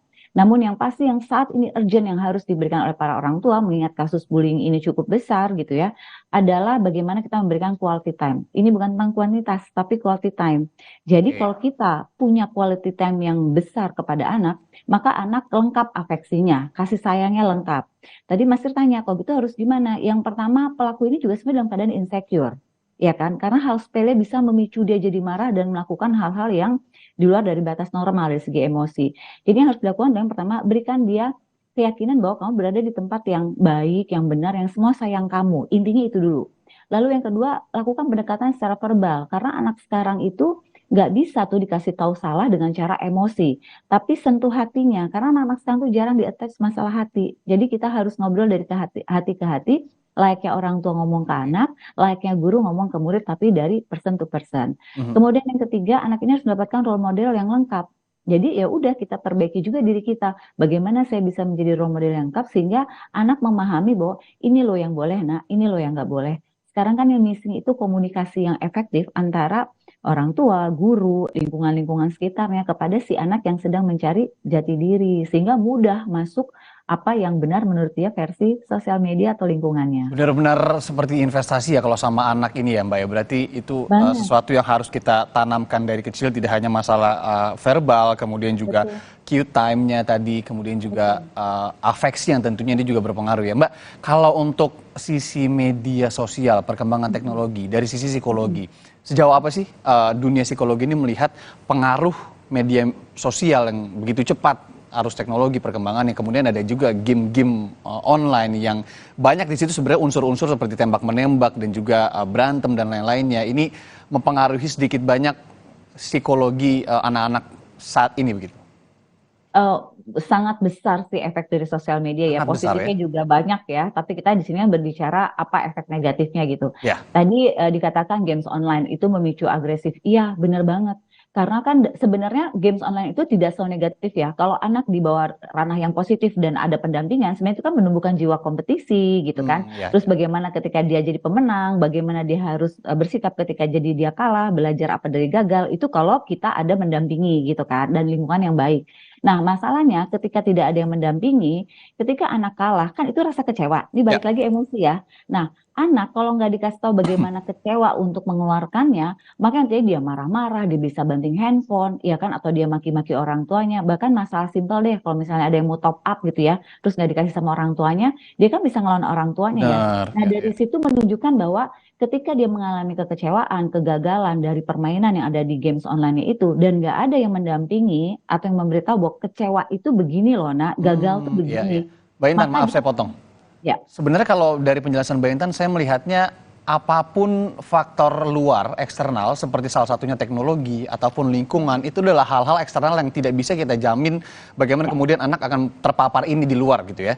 Tapi balik lagi bagaimana kemudian di filter atau layer awal ini kita harus menginvest secara baik, betul begitu ya? Betul, betul. Intinya gini Mas Ir, kita nggak bisa menghalangi semua toksik atau negatif efek untuk masuk ke anak kita. Betul ya? Karena mau serapi-rapinya kita menutup anak kita dari lingkungan, anak kita akan bersosialisasi dan akan ketemu dengan the real life. Juga 24 jam terus kita intilin. Betul. Dan kita juga ada batas ya mendampingi anak-anak. Nah, pertanyaannya adalah, apakah kita sudah kuat nggak membentuk filter pada anak kita sesuai dengan usia dan perkembangannya? Karena itu penting banget. Karena kalau kita bicara sekarang ini negatif, itu negatif, berarti kita ngurung anak kita. Betul nggak? Nah, yang terjadi sekarang adalah missingnya hanya memberikan knowledge saja, tapi yang kurang adalah menemukan empati, simpati, moral, sopan santun. Justru hal-hal itulah yang penting untuk anak-anak memilih ini baik atau ini tidak. Karena kalau hal seperti itu nggak bisa pakai angka kan, nggak bisa pakai logika kan, tapi itu hati. Nah, attach hatinya yang sekarang harus lebih banyak diberikan oleh orang tua kepada anak. Karena bullying ini udah di luar dari ini ya, atau kita ngeliatnya kok makin miris gitu ya. Nah, ini artinya ada missing di area itu gitu. Kalau saya minta pesan terakhir nih Mbak Intan dalam sesi ini, selain juga tadi menyatakan secara verbal, kemudian juga komunikasi yang berkualitas, tidak hanya kuantitas begitu ya. Apalagi hal-hal simpel yang bisa ditumbuhkan oleh orang tua ataupun pengasuh terhadap anak-anak agar mengetahui batasan-batasan moral dan juga filter yang baik tadi, selain juga afeksi pastinya. Ya, anak-anak itu sebenarnya sekarang butuh untuk kehadiran nyata. Tanpa disadari, dunia sosial media ini membuat kita pun berkomunikasi sama anak-anak melalui gadget.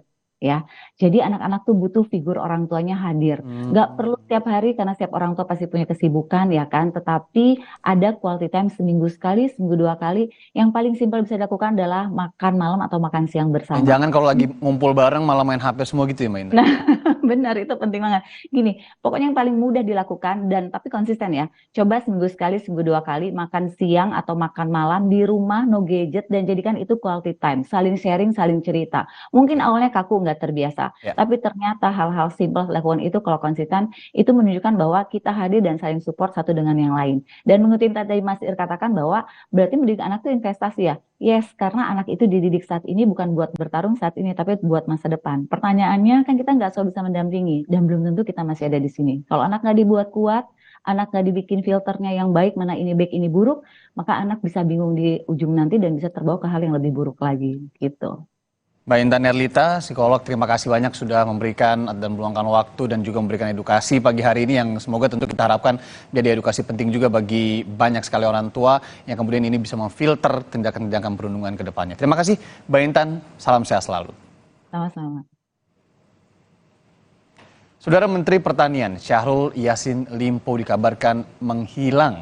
Syahrul diketahui sedang berada di daerah Eropa saat Kementerian Pertanian dan rumah dinasnya digeledah oleh Komisi Pemberantasan Korupsi terkait dugaan korupsi. Informasi lengkapnya kami hadirkan usai jeda hanya di Sapa Indonesia Pagi.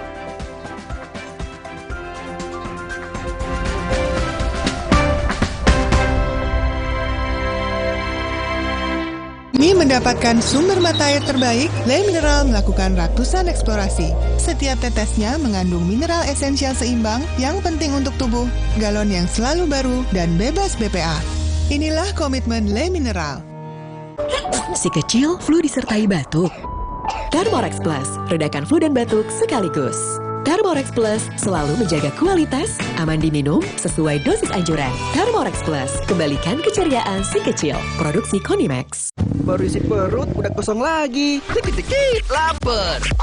Barusan jajan, tapi masih lapar. Dikit-dikit, lapar. Sari Gandum dengan gandum utuh dan krim coklat lezat bikin kenyang lebih lama. Sari Gandum, seenak itu, sekenyang itu. Ih, kok bento?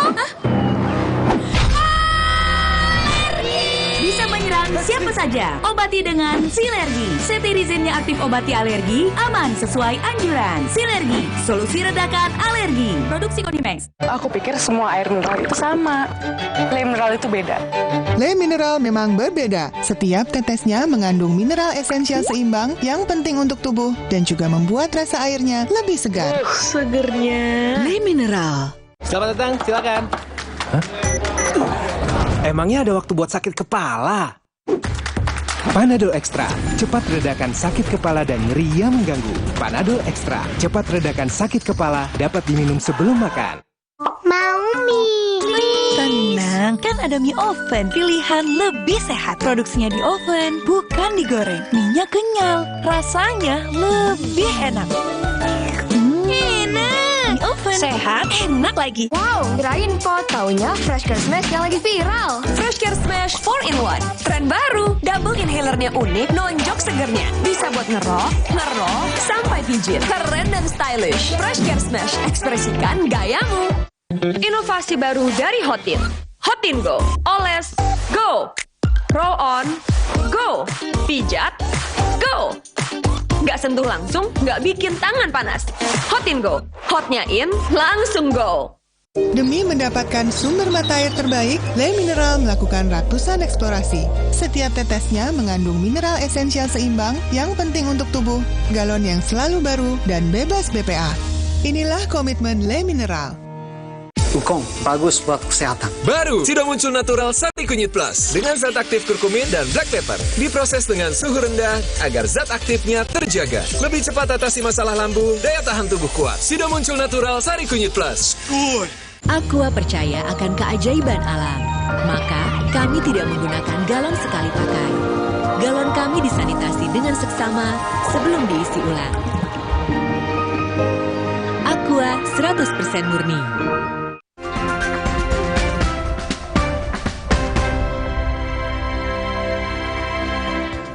Terima kasih Anda masih bersama kami di Sapa Indonesia Pagi. Saudara Menteri Pertanian Republik Indonesia Syahrul Yassin Limpo kemarin absen dalam rapat terbatas atau ratas di Istana.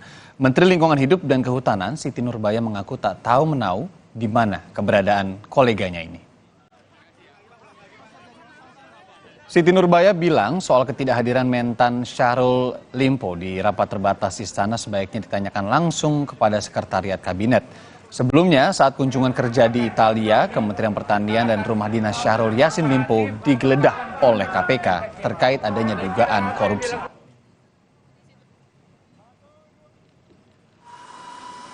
Soal keberadaan Menteri Syahrul Yassin Limpo, Dirjen Imigrasi Silmi Karim menyatakan pesawat yang dinaiki Syahrul Yassin Limpo terjadwal masuk ke Indonesia pada 1 Oktober lalu. Namun saat ditelusuri, Yassin Limpo tak terlihat masuk ke tanah air. Hingga kini pihak imigrasi juga belum menerima surat permintaan dari KPK untuk mencari Yassin Limpo. Nama Syahrul Yassin Limpo juga tidak masuk ke daftar pencarian orang. Lagi itu direncanakan itu kan tinggal 30 sampai tanggal di Indonesia tanggal 1. Tapi di situ kita sudah cek, belum termonitor di sistem bahwa yang bersangkutan sudah berada di Indonesia. Saya belum dapat surat dari KPK kaitan dengan usulan ataupun keputusan kaitan dengan kebutuhan dalam hal proses penyidikan di Komisi Pemberantasan Korupsi. Informasi lebih lanjut soal hilangnya Menteri Pertanian Syahrul Yassin Limpo kepada jurnalis Kompas TV, Abel Insani di gedung KPK di Jakarta. Abel, selamat pagi. Jadi bagaimana ceritanya sampai pihak di Indonesia ini sadar bahwa Mentan Syahrul Yassin Limpo ini dalam tanda kutip menghilang? Ya, berawal dari statement dari wakil Mentan ya, yakni adalah Harfiq Husnul Kolbi yang menyatakan bahwa memang Mentan ini hilang atau hilang kontak 2 hingga 3 hari yang lalu, yang sebenarnya ia dijadwalkan pulang ke Indonesia karena dia sedang ada di luar negeri, dijadwalkan pulang ke Indonesia ini tanggal 1 Oktober, tetapi memang hingga kemarin ini belum bisa tidak ada kontak begitu atau lost kontak, tidak bisa dihubungi, sehingga dari wakil Mentan ini menyatakan ada hilang kontak dengan Mentan. Tetapi memang kalau kita dengar dari pihak Nasdem begitu ya, menyatakan bahwa memang untuk saat ini Mentan sedang sakit dan harus melakukan pengobatan di luar negeri sehingga baru akan dijadwalkan pulang ini pada tanggal 5 Oktober. Tentu ini juga menjadi pertanyaan karena setelah KPK melakukan penetapan tersangka pada kasus korupsi dan di tengah-tengah proses penyelidikan tetapi dari Mentan ternyata hilang kontak. Nah, ini juga menjadi pertanyaan karena seharusnya Mentan tidak perlu hilang kontak atau tidak seharusnya hilang kontak agar bisa cepat dilakukan pemeriksaan oleh KPK. Yanda. Berarti sebenarnya kalau tadi Anda sebutkan ada informasi juga dari tidak hanya Wamentan tapi politisi Nasdem yang menyatakan bahwa berobat begitu ya. Inilah mungkin mengapa salah satunya tidak dikeluarkan juga DPO karena memang sudah diketahui sebenarnya konfirmasi informasi di mana Mentan ya sedang berobat di area Eropa. Nah, kalau untuk kasusnya sendiri Abel sejauh mana keterlibatan Syahrul Yassin Limpo dan beberapa tersangka lainnya dalam kasus dugaan korupsi di Kementan ini?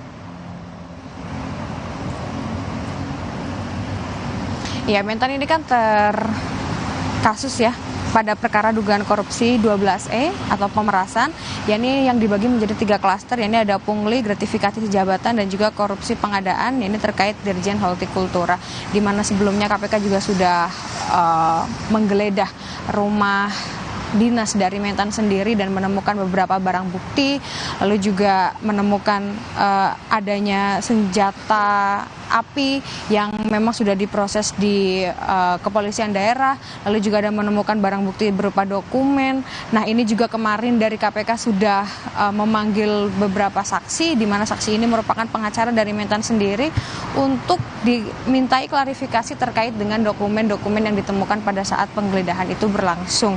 Dan memang untuk saat ini dari KPK akan terus memanggil beberapa saksi karena memang kemarin pada saat proses pemanggilan saksi ada satu saksi yang memang belum bisa datang ke KPK karena ada tidak dikonfirmasi sebenarnya alasannya apa. Tapi yang jelas nanti akan dijadwalkan ulang untuk dipanggil kembali ke KPK untuk dimintai keterangan terkait dengan keterlibatan dari Mentan sendiri karena adanya kasus korupsi yang menjerat Mentan sendiri.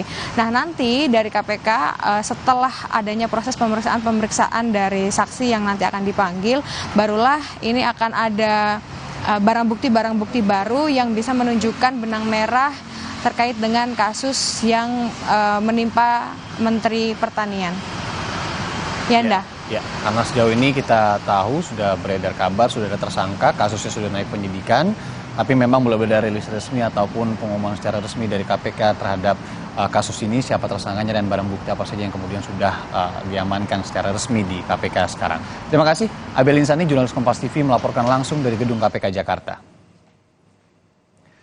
Saudara, hari ini jam 5 sore nanti akan menjadi batas waktu terakhir para pedagang di TikTok nggak boleh lagi berjualan dan bertransaksi. Transaksi bisa kembali dilakukan jika TikTok sudah membuat platform e-commerce terpisah dari aplikasi media sosialnya.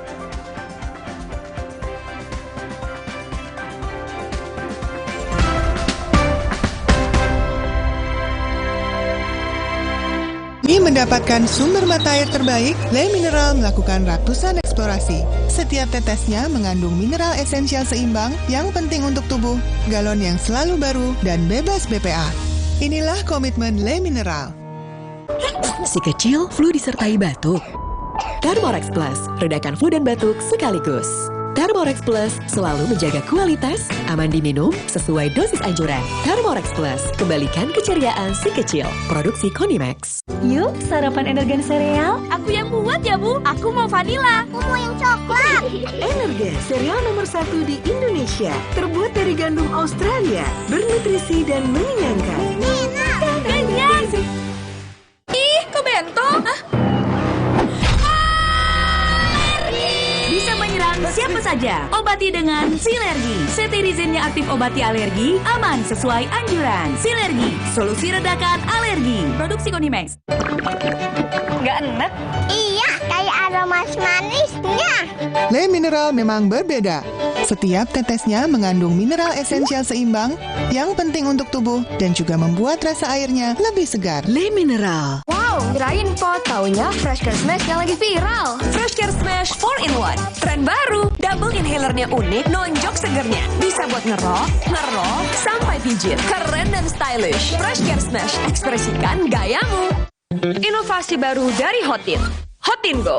Oles, go. Roll on, go. Pijat, go. Nggak sentuh langsung, nggak bikin tangan panas. Hotin Go. Hotnya in, langsung go. Dia cerita ke saya, kenapa setiap minum dingin, saya merasa ngilu.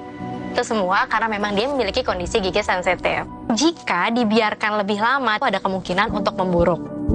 Sensodyne teruji secara klinis untuk menenangkan gigi yang sedang ngilu dan memberikan perlindungan hingga 24 jam. Akhirnya mereka bisa bebas mengkonsumsi makanan tanpa harus takut lagi. Saya merekomendasikan Sensodyne untuk perawatan gigi ngilu. Aku pikir semua air mineral itu sama. Le mineral itu beda. Le mineral memang berbeda. Setiap tetesnya mengandung mineral esensial seimbang yang penting untuk tubuh dan juga membuat rasa airnya lebih segar. Segernya. Le mineral.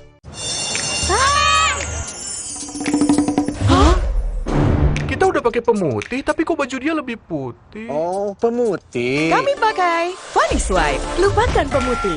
Pakai Vanish White setiap kali cuci. Dengan inovasi Crystal White, nodanya hilang. Baju ekstra putih. Beneran putih. Keren, nodanya hilang, beneran putih. Lupakan pemutih, pilih Vanish White. Baru isi perut, udah kosong lagi. Dikit-dikit, lapar. Barusan jajan, tapi masih lapar. Dikit-dikit, lapar. Sari Gandum dengan gandum utuh dan krim coklat lezat bikin kenyang lebih lama. Sari Gandum, seenak itu, sekenyang itu.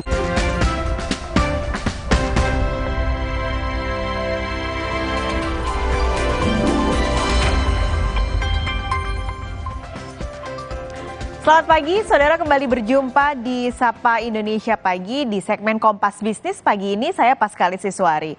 Saudara, hari ini 4 Oktober 2023 tepatnya nanti jam 5 sore akan jadi batas waktu para pedagang di TikTok tidak boleh lagi berjualan dan juga bertransaksi. Menteri Perdagangan Zulkifli Hasan menyatakan pihak TikTok sudah bersurat padanya dan menyatakan akan patuh mengikuti aturan di Indonesia. Mendak membolehkan TikTok berjualan kalau TikTok membuat platform khusus e-commerce.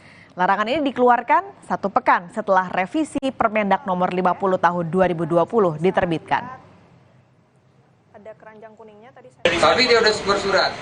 Udah bersurat sama saya. Bahkan ya jelas dong kalau sudah masih batal kan. Tapi sudah bersurat. Patuh ikuti peraturan Indonesia. Karena kan dia boleh saja, bukan nggak boleh. Kalau mau bikin e-commerce kan tinggal bikin majukan aja. Perusahaan boleh kan dia boleh, tapi nggak boleh satu. Gitu ya. Pak mereka nggak ada ngasih. Kan boleh sih, yang nggak boleh bisa jadi satu. Jadi sosial media, social commerce, e-commerce jadi satu itu yang nggak boleh. Merespon peraturan pemerintah untuk memisahkan kegiatan berjualan di media sosial dan e-commerce, tim TikTok Shop membuat pernyataan tertulis. Prioritas kami adalah tetap mematuhi peraturan perundang-undangan yang berlaku. Oleh karena itu, kami tidak akan lagi memfasilitasi transaksi e-commerce di TikTok Shop Indonesia mulai tanggal 4 Oktober 2023 pukul 17 waktu Indonesia Barat. Jadi kayaknya akhir-akhir ini pemerintah lagi rajin ya neken peraturan-peraturan baru. Kalau tadi adalah soal revisi Permendak yang ngatur soal belanja daring, nah ada satu lagi saudara, aturan yang baru diteken pemerintah melalui Peraturan Presiden nomor 57 tahun 2023 tentang wajib lapor lowongan pekerjaan. Nah apa sebenarnya isi aturan tersebut? Kami tampilkan saudara. Jadi aturan atau Perpres 57 nomor 2023 ini berisi bahwa lowongan pekerjaan yang berasal dari dalam negeri wajib dilaporkan oleh pemberi kerja kepada Menteri Tenaga Kerja melalui Sistem Informasi Ketenagakerjaan. Jadi Sistem Informasi Ketenagakerjaan ini dikelola oleh Kementerian Tenaga Kerja, saudara. Dan kalau kita merangkum dari isi Perpres ini, nantinya para pemberi kerja harus memasukkan identitas, lalu juga jabatan mereka, dan apa sih pekerjaan dan lowongan yang akan diumumkan dan berapa jumlah tenaga kerja yang dibutuhkan. Lalu ada juga harus dicantumkan berapa masa berlaku dan juga apa saja syarat yang dicari untuk pekerjaan itu. Tapi nggak sampai situ. Nanti ketika sudah lapor semua detail-detailnya, kalau nanti lowongan tersebut sudah terisi, maka pemberi kerja harus laporan lagi nih melalui Sistem Informasi Ketenagakerjaan. Jadi buat para HRD selamat ya, nambah kayaknya sekarang job desk-nya ya, karena harus laporan ketika perusahaan Anda sedang membuka lowongan kerja. Tapi pertanyaannya, sebenarnya berapa sih jumlah lowongan kerja yang ada di Indonesia? Lalu sebenarnya emang situs ini, Sistem Informasi Ketenagakerjaan, sudah siapkah menampung dan memfasilitasi kalau ada data-data yang nantinya masuk? Nah, kami coba intip saudara, data dari website resmi Kementerian Tenaga Kerja. Jadi, data terbarunya tercatat, pencari kerja per bulan ini atau per waktu ini adalah totalnya 582.845. Sementara pemberi kerjanya jumlahnya adalah 46.754. Di saat yang sama, dari 46 ribuan pemberi kerja ini, ada lowongan yang jumlahnya 164.513. Jadi kalau Anda bandingkan dari mereka yang mencari kerja dengan lowongan pekerjaan yang ada di Indonesia, jumlahnya bahkan mencapai 3 kali lipat dari para pencari kerja dengan apa yang sedang dibutuhkan saat ini di Indonesia. Nah, jadi balik lagi nih, Perpres ini mewajibkan semuanya ya, tanpa terkecuali perusahaan kalau buka lowongan kerja lapor. Artinya mau itu swasta, BUMN, perusahaan lokal ataupun MNC atau perusahaan asing harus lapor ke sistem informasi tadi. Termasuk pekerjaan formal dan juga informal. Berapa sih sebenarnya angkanya? Banyakan mana sih untuk para pekerjaan atau pekerjaan di Indonesia formal dan informalnya? Kembali kami ambil data saudara dari Badan Pusat Statistik per 2022. Ini perbandingannya. Kita ke 2022 di bulan Februari dulu ya. Jadi pekerjaan di Indonesia memang jauh lebih banyak yang informal. Jumlahnya mencapai hampir 60%, sementara formalnya 40% di Februari 2022. Sementara di bulan Agustus di sebelah sini saudara, jumlahnya meningkat yang formal meskipun tipis sekali 0,6%, sementara informalnya 59,3%. Ini per Agustus 2022. Nah, kalau bicara soal lowongan pekerjaan, artinya kita nggak bisa lepas nih dari soal angka tingkat pengangguran. Jadi tingkat pengangguran di suatu negara atau di suatu wilayah ini biasanya mencerminkan kondisi ekonomi di wilayah tersebut. Kalau di Indonesia berapa sih tingkat penganggurannya? Kita lihat ya. Jadi ini kami bandingkan saudara di Indonesia dengan negara-negara lain di ASEAN untuk tingkat pengangguran. Nah, tingkat pengangguran ini cara ngitungnya adalah dengan melalui jumlah mereka yang tidak bekerja dibagi dengan angka pekerja atau mereka yang sekarang sedang bekerja dikali 100%. Dapatlah angka tingkat pengangguran. Nah, kalau melihat angkanya, Indonesia ternyata di ASEAN jumlah penganggurannya, tingkat pengangguran ini berada di nomor 2 tertinggi setelah nomor satunya adalah Brunei Darussalam 7,2%. Dan angka kita bahkan lebih tinggi dibandingkan dengan tingkat pengangguran di Timor Leste 4,9%. Nah, kalau kita angkakan nih, kalau kita nominalkan jumlah tingkat pengangguran ini saat ini angkanya ada di 7,9 juta orang. Memang ini angkanya tentu berbeda-beda karena pembaginya akan berbeda-beda tergantung dengan jumlah mereka yang tidak bekerja dan juga tadi jumlah yang bekerja di negara tersebut. Sementara disusul setelah Timor Leste ada Filipina 4,5% dan Malaysia di posisi kelima 3,4%. Nah, jadi pertanyaannya saudara, kalau instruksi Presiden Jokowi lewat Perpres yang mewajibkan perusahaan lapor saat membuka lowongan pekerjaan, pertanyaannya apa sih sebenarnya maksud dan juga tujuan peraturan Presiden ini? Kita nanti usai jeda akan berbincang bagaimana respons Serikat Pekerja. Jadi jangan kemana-mana, Kompas Bisnis akan sedang kembali dengan perbincangannya.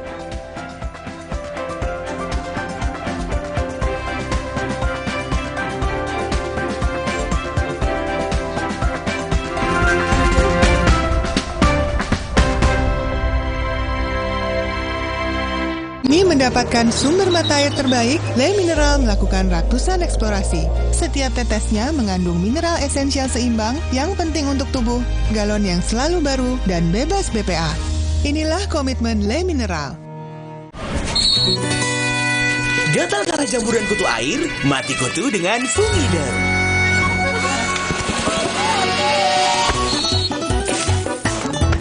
Fungider, aktif basmi jamur. Produksi Konimax. Le Mineral beda banget. Lebih smooth, lebih segar. Le Mineral memang berbeda. Setiap tetesnya mengandung mineral esensial seimbang yang penting untuk tubuh dan juga membuat rasa airnya lebih segar. Dan lebih enteng. Le Mineral. Dulu saat flu atasi dengan Inza. Sekarang zaman serba cepat. Saat flu minum Inza baru dengan formula yang telah diperbaharui, efektif atasi gejala flu. Inza baru, solusi jitu atasi flu. Produksi Konimax. Aqua percaya akan keajaiban alam. Maka kami tidak menggunakan galon sekali pakai. Galon kami disanitasi dengan seksama sebelum diisi ulang. Aqua 100% murni.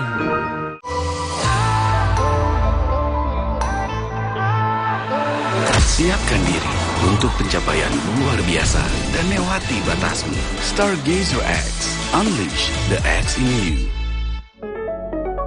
Demi mendapatkan sumber mata air terbaik, Le Mineral melakukan ratusan eksplorasi. Setiap tetesnya mengandung mineral esensial seimbang yang penting untuk tubuh, galon yang selalu baru, dan bebas BPA. Inilah komitmen Le Mineral. Terasa gigi ngilu kalau minum dingin, terus kondisi gigi sensitif. Jika dibiarkan lebih lama, ada kemungkinan untuk memburuk. Sensodyne memberikan perlindungan hingga 24 jam. Saya merekomendasikan Sensodyne untuk perawatan gigi ngilu. Torabika Cappuccino nomor 1 di dunia. Biji kopinya pilihan dengan susu New Zealand. Choco granulnya nyoklat habis, tapi kopinya masih beras. Perfect balikin mood. Torabika Cappuccino nomor 1 di dunia. Aqua percaya akan keajaiban alam. Maka kami tidak menggunakan galon sekali pakai. Galon kami disanitasi dengan seksama sebelum diisi ulang. Aqua 100% murni. Kalah. Lapar sih. Aha, Roma Makis Abon aja. Ekstra abon, ekstra abon, ekstra energi. Roma Malkis, banyak rasa, siap asik lagi. Sekarang isi 3 lebih banyak.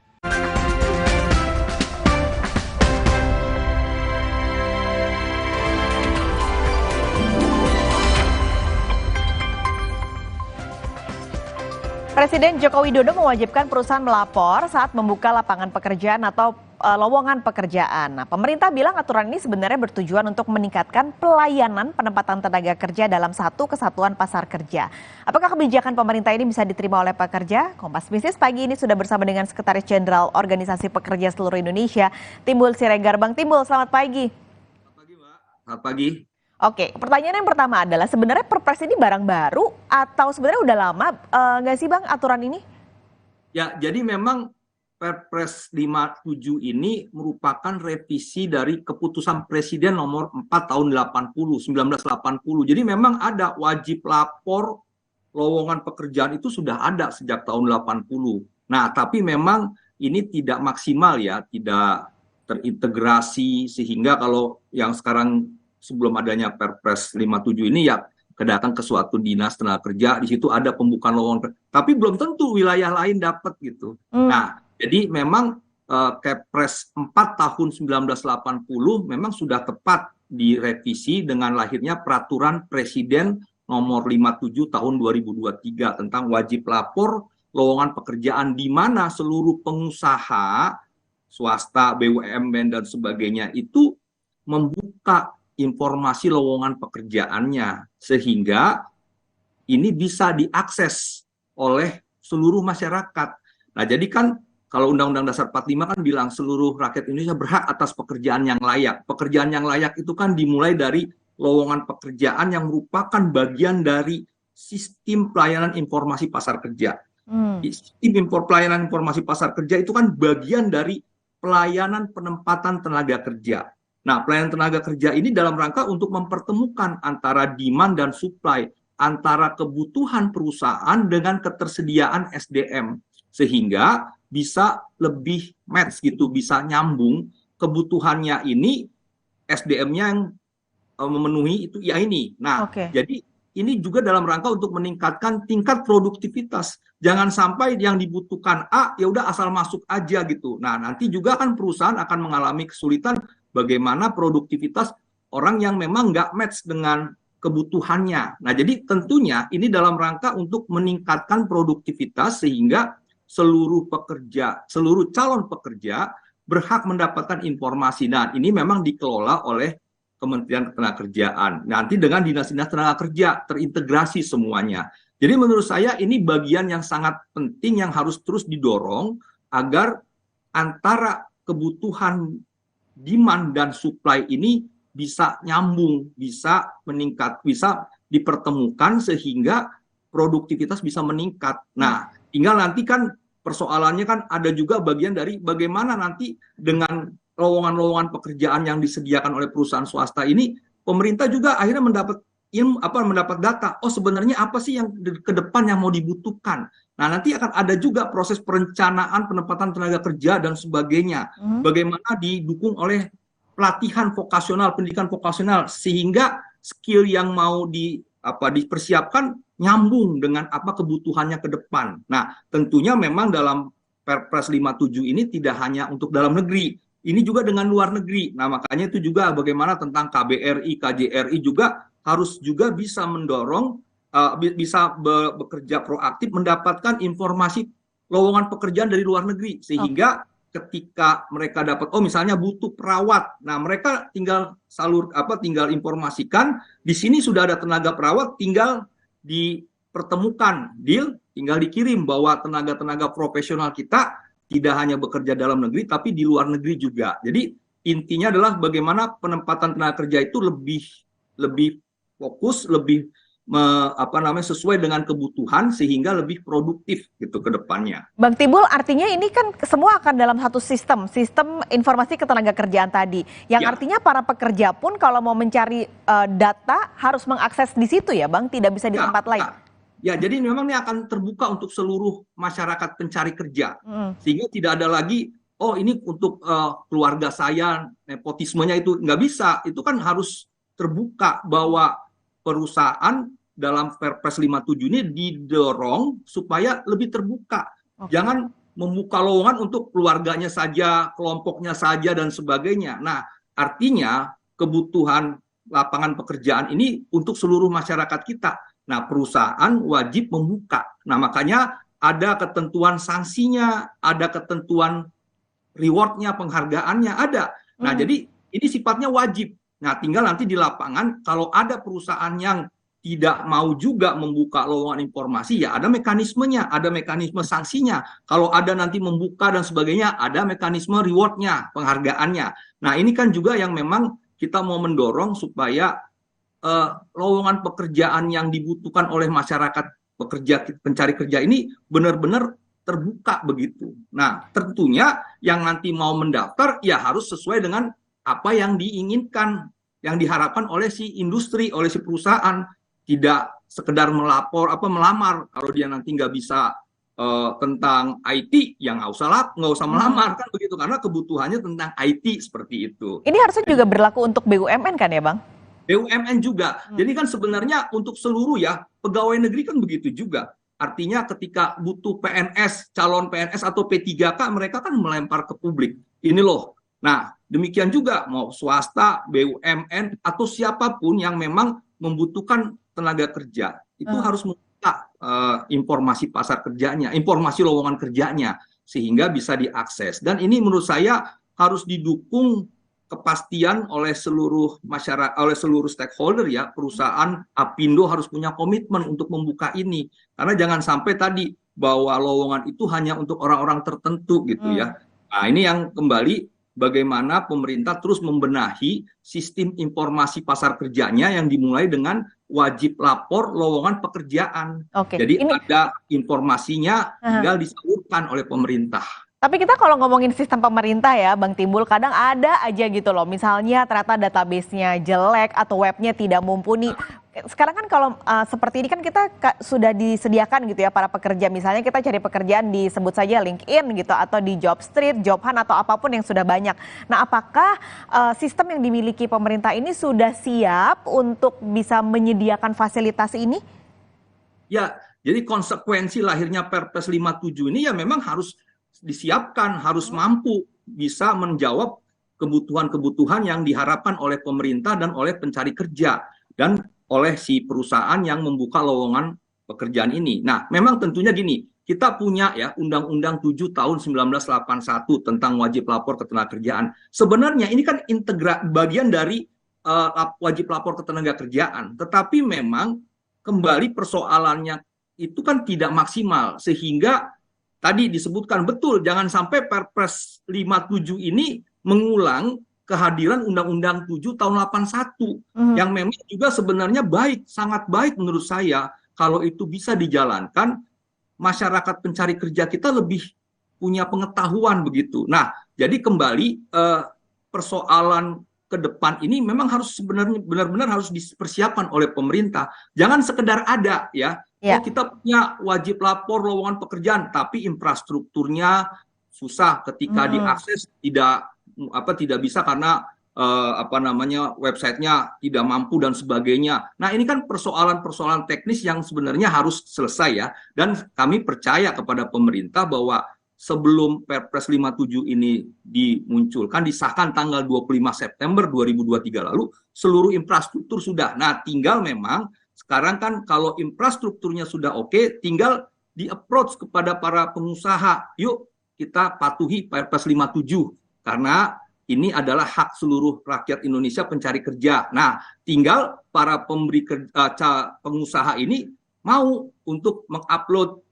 ini lowongan pekerjaan yang kami butuhkan. Termasuk penghargaan yang tadi ya, yang harusnya bisa mendorong tingkat kepatuhan perusahaan. Nah, iya. Jadi memang saya mau mengatakan juga memang ada sanksinya, tapi harus kita coba dorong edukatif melalui persuasif kepada pengusaha. Yuk kita buka. Nah, pemerintah harus juga bisa menyediakan apresiasi sehingga ada reward tertentu. Sampai menurut saya kalau perusahaan ini mau membuka ya harus juga disertai dengan insentif misalnya yang terkait dengan bagaimana kemudahan-kemudahan yang mereka peroleh nantinya ketika melakukan meminta pelayanan publik. Nah, jadi artinya harus ada mutualisme antara pengusaha dengan pemerintah sehingga informasi lowongan pekerjaan ini benar-benar bisa terbuka untuk seluruh rakyat kita. Nah, tinggal nanti masyarakat tinggal mengakses, oh iya ini sesuai dengan kemampuan saya, maka saya lamar dan sebagainya. Tinggal melalui sistem tadi.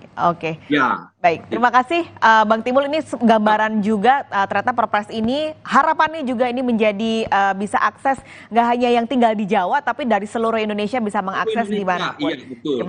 Terima kasih Bang Timbul Siregar sudah berbagi pandangan pagi ini di Kompas Bisnis. Sampai ketemu lagi, sehat selalu Bang Timbul. Terima kasih, selamat siang, selamat pagi. Saudara Sapa Indonesia Pagi masih akan kembali usai jeda. Asosiasi DPRD Kabupaten seluruh Indonesia mengusulkan pemilihan kepala daerah dilakukan lebih awal dari November menjadi September 2024. Informasinya usai jeda di Sapa Indonesia Pagi.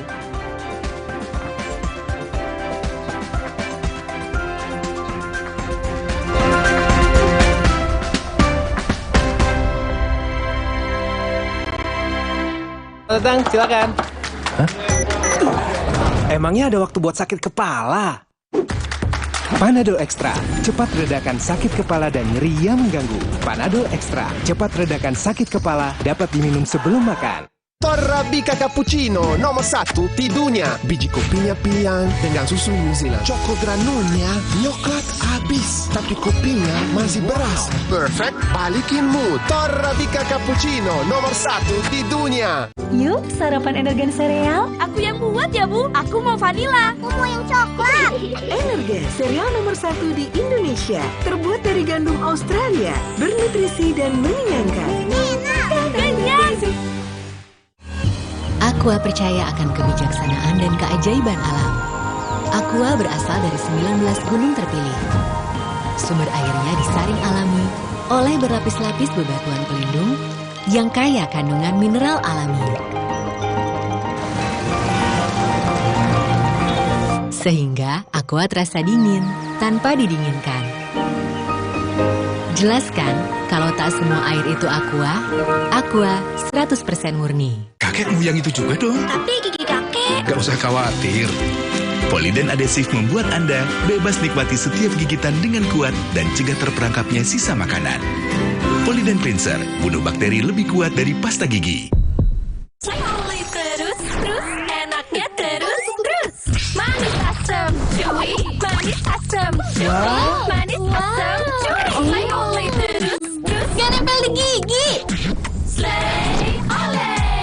fokus dan kepercayaan diriku sangat diperlukan. Gejala flu seperti bersin-bersin, hidung tersumbat, sakit kepala dan demam reda dengan Ultra Flu.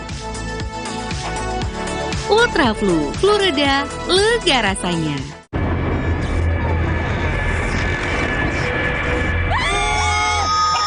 Baru, mie sedap rawit pingit ayam jerit. Satu-satunya di Indonesia dengan rawit asli. Pedasnya auto jerit. Cobain nih, mie sedap rawit pingit ayam jerit. Minyak kenyal berpadu dengan gurihnya kaldu ayam yang bikin nagih. Sedapnya rawit pingit. Asli rawitnya bikin jerit sedapnya dari Miswa. Alah, lapar sih. Aha, Roma Makis Abon aja. Ekstra abon, ekstra abon, ekstra energi. Roma Makis, banyak rasa, siap asik lagi. Sekarang isi 3 lebih banyak.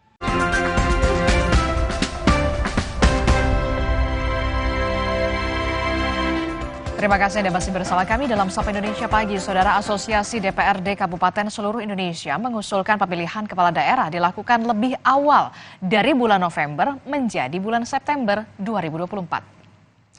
Usulan dimajukannya pilkada daerah di seluruh Indonesia disampaikan Ketua Dewan Pakar Asosiasi DPRD Kabupaten seluruh Indonesia, Rike Diah Pitaloka. Rike menyampaikan hal ini usai menghadiri Rakernas 2 Adkasi di Jakarta. Dalam Rakernas turut dibahas rencana kunjungan kerja dan bimbingan teknis untuk menghadapi pemilu dan pilkada serentak 2024. Pembangunan fisik tentu membutuhkan kurun waktu yang lebih lama. Ini akan terkoreksi seandainya kemudian salah satu caranya adalah bagaimana pilkada serentak itu tidak pada bulan November tetapi pada bulan September, sehingga kemudian kita mempunyai waktu pelantikan antara pemerintah pusat khususnya presiden, wakil presiden dan juga DPR RI itu tidak jauh jaraknya, kalau bisa masih dalam 1 tahun dengan pelantikan kepala daerah dan DPRD. Kita beralih ke informasi lain, Saudara. Partai Demokrat menyambut baik pertemuan SBY dengan Jokowi di Istana, mengundang Presiden ke-6 Republik Indonesia di Istana Bogor pada Senin kemarin. Beni menilai pertemuan itu merupakan hal yang positif untuk menyelesaikan masalah negara yang sedang terjadi saat ini.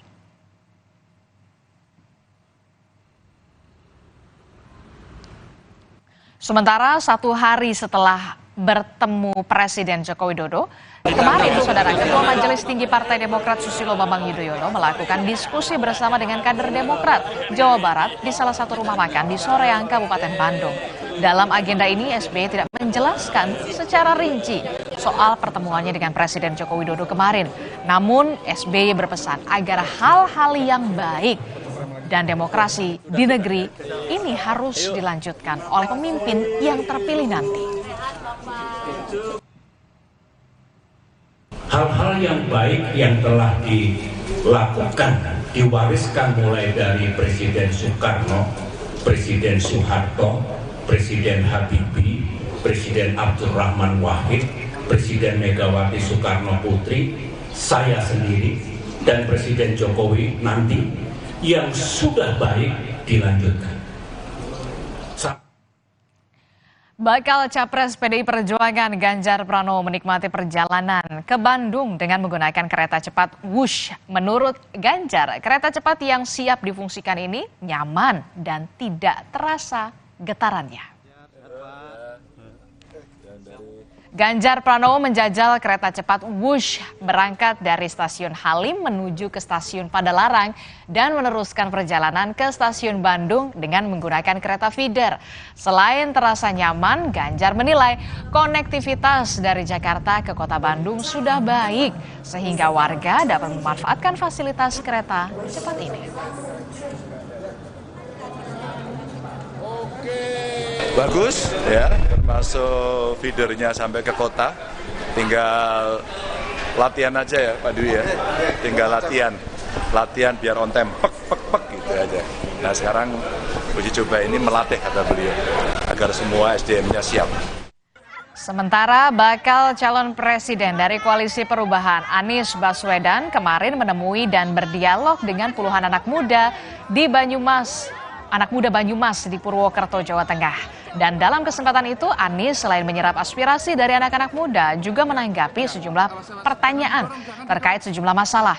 Salah satunya adalah terkait budaya K-pop atau kemajuan Korea Selatan. 30 tahun yang lalu, tahun 90-an, Korea itu investasi besar-besaran. Dia mengeluarkan dana untuk belanja alat-alat, belanja fasilitas, sehingga orang-orang kreatif di Korea itu bisa berkarya menggunakan alat-alat yang terbaik. Dan kemudian manfaatnya baru dirasakan 20 tahun kemudian. Tapi prosesnya bukan swasta, prosesnya itu dari pemerintahnya tahun 90-an.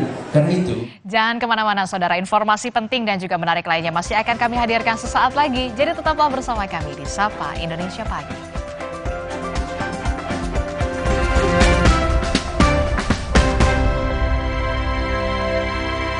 Datang, silakan. Hah? Emangnya ada waktu buat sakit kepala? Panadol Extra, cepat redakan sakit kepala dan nyeri yang mengganggu. Panadol Extra, cepat redakan sakit kepala, dapat diminum sebelum makan. Aqua percaya akan keajaiban alam, maka kami tidak menggunakan galon sekali pakai. Galon kami disanitasi dengan seksama sebelum diisi ulang. Aqua 100% murni. Terasa gigi ngilu kalau minum dingin, terus kondisi gigi sensitif. Jika dibiarkan lebih lama, ada kemungkinan untuk memburuk. Sensodyne memberikan perlindungan hingga 24 jam. Saya merekomendasikan Sensodyne untuk perawatan gigi ngilu. Cioli terus, enaknya terus. Manis asam, chewy, manis asam, chewy, manis asam, chewy. Cioli terus, gak nempel di gigi. Slay, olay. Kehujanan ya? Sini ibu bantu keringkan. Kakak demam. Butrexin demam sirup dengan paracetamol. Efektif turunkan panas demam. Ibu tak perlu khawatir lagi. Butrexin tersedia dalam bentuk sirup dan tablet kunyah. Mau mengiklankan usaha kamu dengan harga terjangkau? Langsung aja ke pasangiklan.com. Pasang iklan segampang upload, bayar, tayang. Ada beragam paket yang bisa kamu pilih di pasangiklan.com. Mulai dari harga Rp50.000 sampai harga Rp1.000.000. Iklan kamu akan tayang di jaringan media milik Kompas Gramedia. Jadi, iklan kamu berpotensi dilihat oleh 270 juta pembaca. Di pasangiklan.com, kamu bisa memilih jenis iklan yang ingin ditayangkan. Kamu bisa memilih iklan untuk ditayangkan di website, Instagram, atau iklan baris di koran Kompas. Di pasangiklan.com, kamu nggak perlu khawatir, karena setelah iklan ditayangkan, kamu akan mendapatkan informasi mengenai perkembangan iklan berupa laporan performa untuk iklan digital dan Instagram, serta notifikasi penayangan untuk iklan baris di koran Kompas. Jadi, mau pasang iklan yang dilihat banyak orang dengan harga terjangkau? Segampang upload, bayar, lalu tayang? Tunggu apa lagi? Langsung aja ke pasangiklan.com. Duh, badan suka gampang pegal dan lelah. Bisa jadi ada masalah di otot, tulang, dan jantung, mah. Nah, minum Entrasol dengan ekstrak buah zaitun. Bantu jaga kesehatan otot, tulang, dan jantung. Bisa tetap aktif berdua. Entrasol. Makan. Udah nggak takut kolesterol naik nih. Kan habis makan langsung Benecol. One Stanol Esternya hajar kolesterol dari makanan yang habis kita makan. Nutrif Benecol.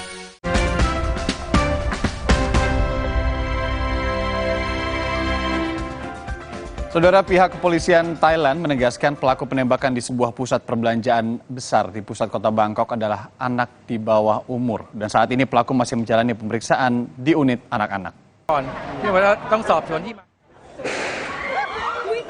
Sebelumnya, saudara, penembakan terjadi di sebuah mal di pusat kota Bangkok, Thailand, dan menewaskan 3 orang. Dalam video yang beredar di media sosial menunjukkan orang-orang berlarian dari Mall Siam Paragon, salah satu tujuan belanja utama di kota Thailand yang sangat populer di kalangan turis dan penduduk lokal. Seluruh pengunjung terlihat berhamburan saat mendengar suara tembakan.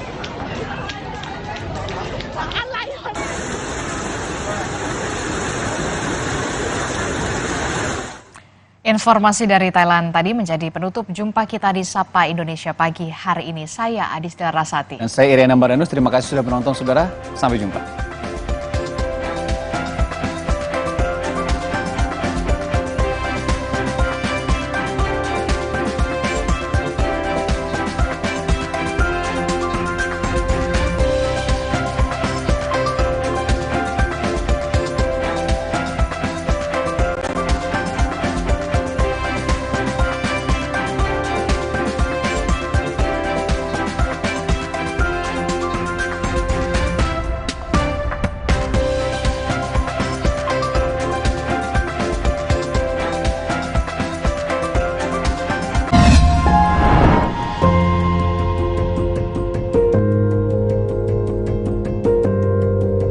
Kompas TV, Rumah Pemilu.